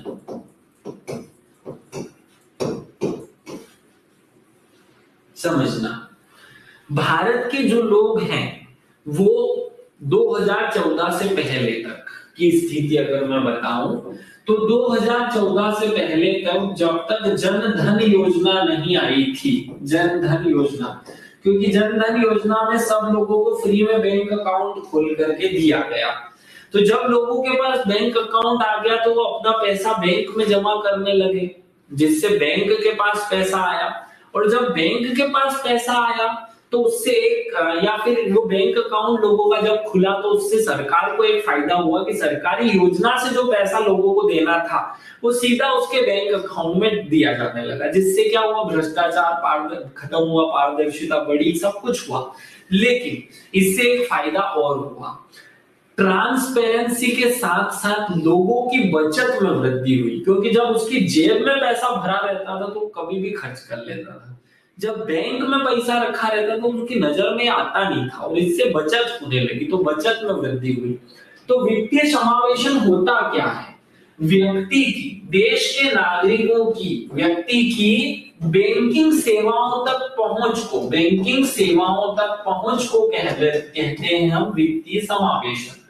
मतलब हमारे देश के कितने परसेंट लोगों का बैंक में अकाउंट है और वो बैंक की मदद से लेन देन करते हैं, उसे हम कहेंगे वित्तीय समावेशन। तो 2014 से पहले हमारे देश की महिलाओं में केवल 20% महिलाओं के पास बैंक अकाउंट थे। अब हमारे देश की लगभग 60% महिलाओं के पास बैंक अकाउंट है और ये धीरे धीरे बढ़ते ही जा रहा है। मैं पुराना आंकड़ा बता रहा हूं। तो ये इसका मतलब ये हुआ कि ज्यादातर लोगों का बैंकिंग जो ट्रांजैक्शन हो गया, इसका मतलब वित्तीय समावेशन हो गया। अभी भी कुछ लोगों का बैंकिंग ट्रांजैक्शन नहीं शुरू हो पाया, तो उसकी देखरेख निगरानी करने के लिए सरकार ने एक पोर्टल बना दिया जिसका नाम रखा अंतर्दृष्टि पोर्टल। अंतर्दृष्टि पोर्टल वित्तीय समावेशन को बढ़ावा देने का काम करने के लिए बनाया गया है। क्लियर है? आगे light weight payment and settlement system, ये क्या नई कहानी है भैया? Light weight payment and settlement system, Hindi में कहें तो हल्के भुगतान और निपटान प्रणाली। ये क्या है? आप एक पॉइंट समझो कि आरबीआई जो है वो हमारे यहाँ 2-3 पेमेंट सिस्टम बनाई हुई है। हमारे यहाँ अभी पेमेंट सिस्टम क्या चलता है? NEFT है ना, RTGS, UPI, सबने ये किया होगा, UPI है ना। RTGS और NEFT क्या होता है? National electronic fund transfer. क्या होता है ये? National electronic fund transfer. RTGS क्या होता है? Right time gross settlement. ये क्या होता है? आरटीजीएस। तो जब आपको अपने खाते से किसी और के खाते में पैसे जमा करने होते हैं, ट्रांसफर करने होते हैं, तो हम इन पॉइंट्स का उपयोग करते हैं। या तो एनईएफटी करते हैं, या आरटीजीएस करते हैं, या यूपीआई करते हैं कि नहीं करते हैं? वैसा ही एक नई व्यवस्था। अब यहाँ इस पॉइंट को शायद आप समझ पाओगे। लाइट वेट भुगतान प्रणाली का उद्देश्य आरबीआई एक साधन के रूप में हल्के भुगतान प्रणाली का कल्पना करती है। तो बैंक आरबीआई ने एक नई व्यवस्था को लॉन्च किया जिसका नाम है बंकर। क्या नाम दिया? बंकर। बंकर क्या है? एक भुगतान प्रणाली। केवल इतना सा रट करके रख लो कि बंकर नाम की चीज, बंकर। बंकर क्या है? एक भुगतान प्रणाली है। भुगतान प्रणाली है। ये क्या है डिटेल में बाद में समझेंगे, अभी इतना समझने की जरूरत नहीं है, इतना ही काम का है ना। आरटीजीएस अकाउंट टू अकाउंट होता है। तो भैया तुम्हारा जो पैसा है वो हर चीज अकाउंट टू अकाउंट ही होगी, सब चीजें अकाउंट टू अकाउंट ही होती है आजकल। Right time gross settlement, very good. किसने बोला है ये? ठीक है, भानुमति सही बताया। 100 दिन 100 पेज कैंपेन, ये पुराना है लेकिन मैं आपको रिवाइज कराने के लिए बता दूं। 1 जून को 100 दिन 100 भुगतान अभियान शुरू किया गया था की घोषणा की। इस अभियान का उद्देश्य सभी जिलों में हर बैंक में शीर्ष 100 लावारिस जमाओं का पता लगाना और उनका निपटान करना था। तो 2023 में आया था। अभी बहुत इंपॉर्टेंट नहीं है लेकिन फिर भी रिकॉर्ड हो जाइए चीजें। चलो आगे बढ़ो। ये है रिवर्स बैंक लॉकर रूल्स। तो उसमें संशोधन किया गया। बैंक में जो लॉकर थे, लॉकर का यूज करने वाले लोग हैं, उनके लिए नियमों में संशोधन 2023 में किया गया था। ये हमें बस ये रट लेना है एक पॉइंट। ई रूपी, ये क्या होता है? आरबीआई जो है उसने एक ई रूपी नाम की व्यवस्था लॉन्च की जो अभी पायलट प्रोजेक्ट के रूप में अभी पूरी तरह लागू नहीं की गई है। केंद्रीय बैंक डिजिटल मुद्रा, ये केंद्रीय बैंक डिजिटल मुद्रा के लिए थोक पायलट परियोजना में सफलतापूर्वक शुरू करने के बाद आरबीआई ने 1 दिसंबर को खुदरा बाजार के लिए भी ई रूपी योजना लॉन्च की। तो ई रूपी जो है वो अभी सब तक नहीं पहुंचा, लेकिन ई रूपी नाम का एक डिजिटल पैसा भारत की सरकार ने आरबीआई के माध्यम से बना दिया है, याद रखना। पेमेंट विजन 25, ये क्वेश्चन बहुत इंपॉर्टेंट है। पेमेंट विजन 25 एक दस्तावेज है जो आरबीआई ने 2023 में 2025 के लिए बनाया था। क्या है? रिजर्व बैंक ने भुगतान प्रणालियों के दस्तावेजों में डिजिटल करण की व्यवस्था को अप्लाई करने की, भारत में हर ट्रांजैक्शन जो है वो डिजिटल हो जाए, इसके लिए एक विजन, एक लक्ष्य निर्धारित किया कि हम 2025 तक भारत में विजन 25 नाम से पेमेंट विजन 25 लाएंगे, जिसका मतलब होगा कि सारा पेमेंट डिजिटली ट्रांसफर हो। फिनटेक के लिए विनिमय भुगतान का दिशा निर्देश है ये। वो दुनिया भर की बातें मत रटो, केवल इतना रटो कि विजन 25 किसने जारी किया। पेमेंट विजन 25 आरबीआई ने जारी किया, एक पॉइंट यहां से रट लो। 2025 तक डिजिटल भुगतान को सरल और सुविधाजनक बनाना है, ये इस विजन, इसका उद्देश्य है। बहुत सारी बातें हमने इस आरबीआई वाले चैप्टर में बताई। मुझे याद लग रहा था कि 1 घंटे में खत्म हो जाएगा, लेकिन ये लेक्चर भी 2 घंटे चल गया, जिससे मतलब लंबा खींच गया, जिससे बहुत सारी जो है, मैं नेक्स्ट क्लास में आपको आज नीति निर्देशक तत्व के आर्टिकल याद कराना चाहता था, वो नहीं हो पाएंगे क्योंकि अब लगभग 10 तो बज ही गई है। आशा करता हूँ कि ये पॉइंट या ये जो आज हमने जितना टाइम आप लोगों को दिया, 2 घंटे में हमने इस आरबीआई को पढ़ा हुआ, आप सबको समझ में आया होगा। मैं कोशिश करता हूँ, देखिए जल्दी जल्दी निपटाने का मेरा कभी भी उद्देश्य रहा है नहीं। मैं कोशिश करता हूँ कि मैं जो भी समझाऊं वो आपको एकदम गले से नीचे उतर जाए, एकदम कंठस्थ हो जाए। 2 बातें हमने आज और समझानी थी, इन्फ्लेशन और डिफ्लेशन, मुद्रास्फीति और मुद्रा अमुस्फीति, है ना। फिर एक चीज और समझानी पड़ेगी मुद्रा के मूल्य की, तो वो हम आगे, हम जब बैंकिंग सिस्टम समझेंगे आगे, हमने एसबीआई और वो जो बाकी के बैंक हमारे बचे हुए हैं वो समझेंगे, जिन्हें हम वाणिज्यिक बैंक के नाम से जानते हैं। सब लोगों को ये पॉइंट समझ में आया हो तो मैसेज करना, थैंक यू, ताकि मुझे पता चले कि आपको समझ में आ गया हो। चलिए विदा लेता हूँ, जय हिंद, जय भारत, भारत माता की जय। सब लोग स्वस्थ रहें, मस्त रहें, खाना पीना अच्छे से रखें, पढ़ाई बिल्कुल में कमी ना रखें, जितनी ज्यादा कर सकते हो उतनी करें। Thank you.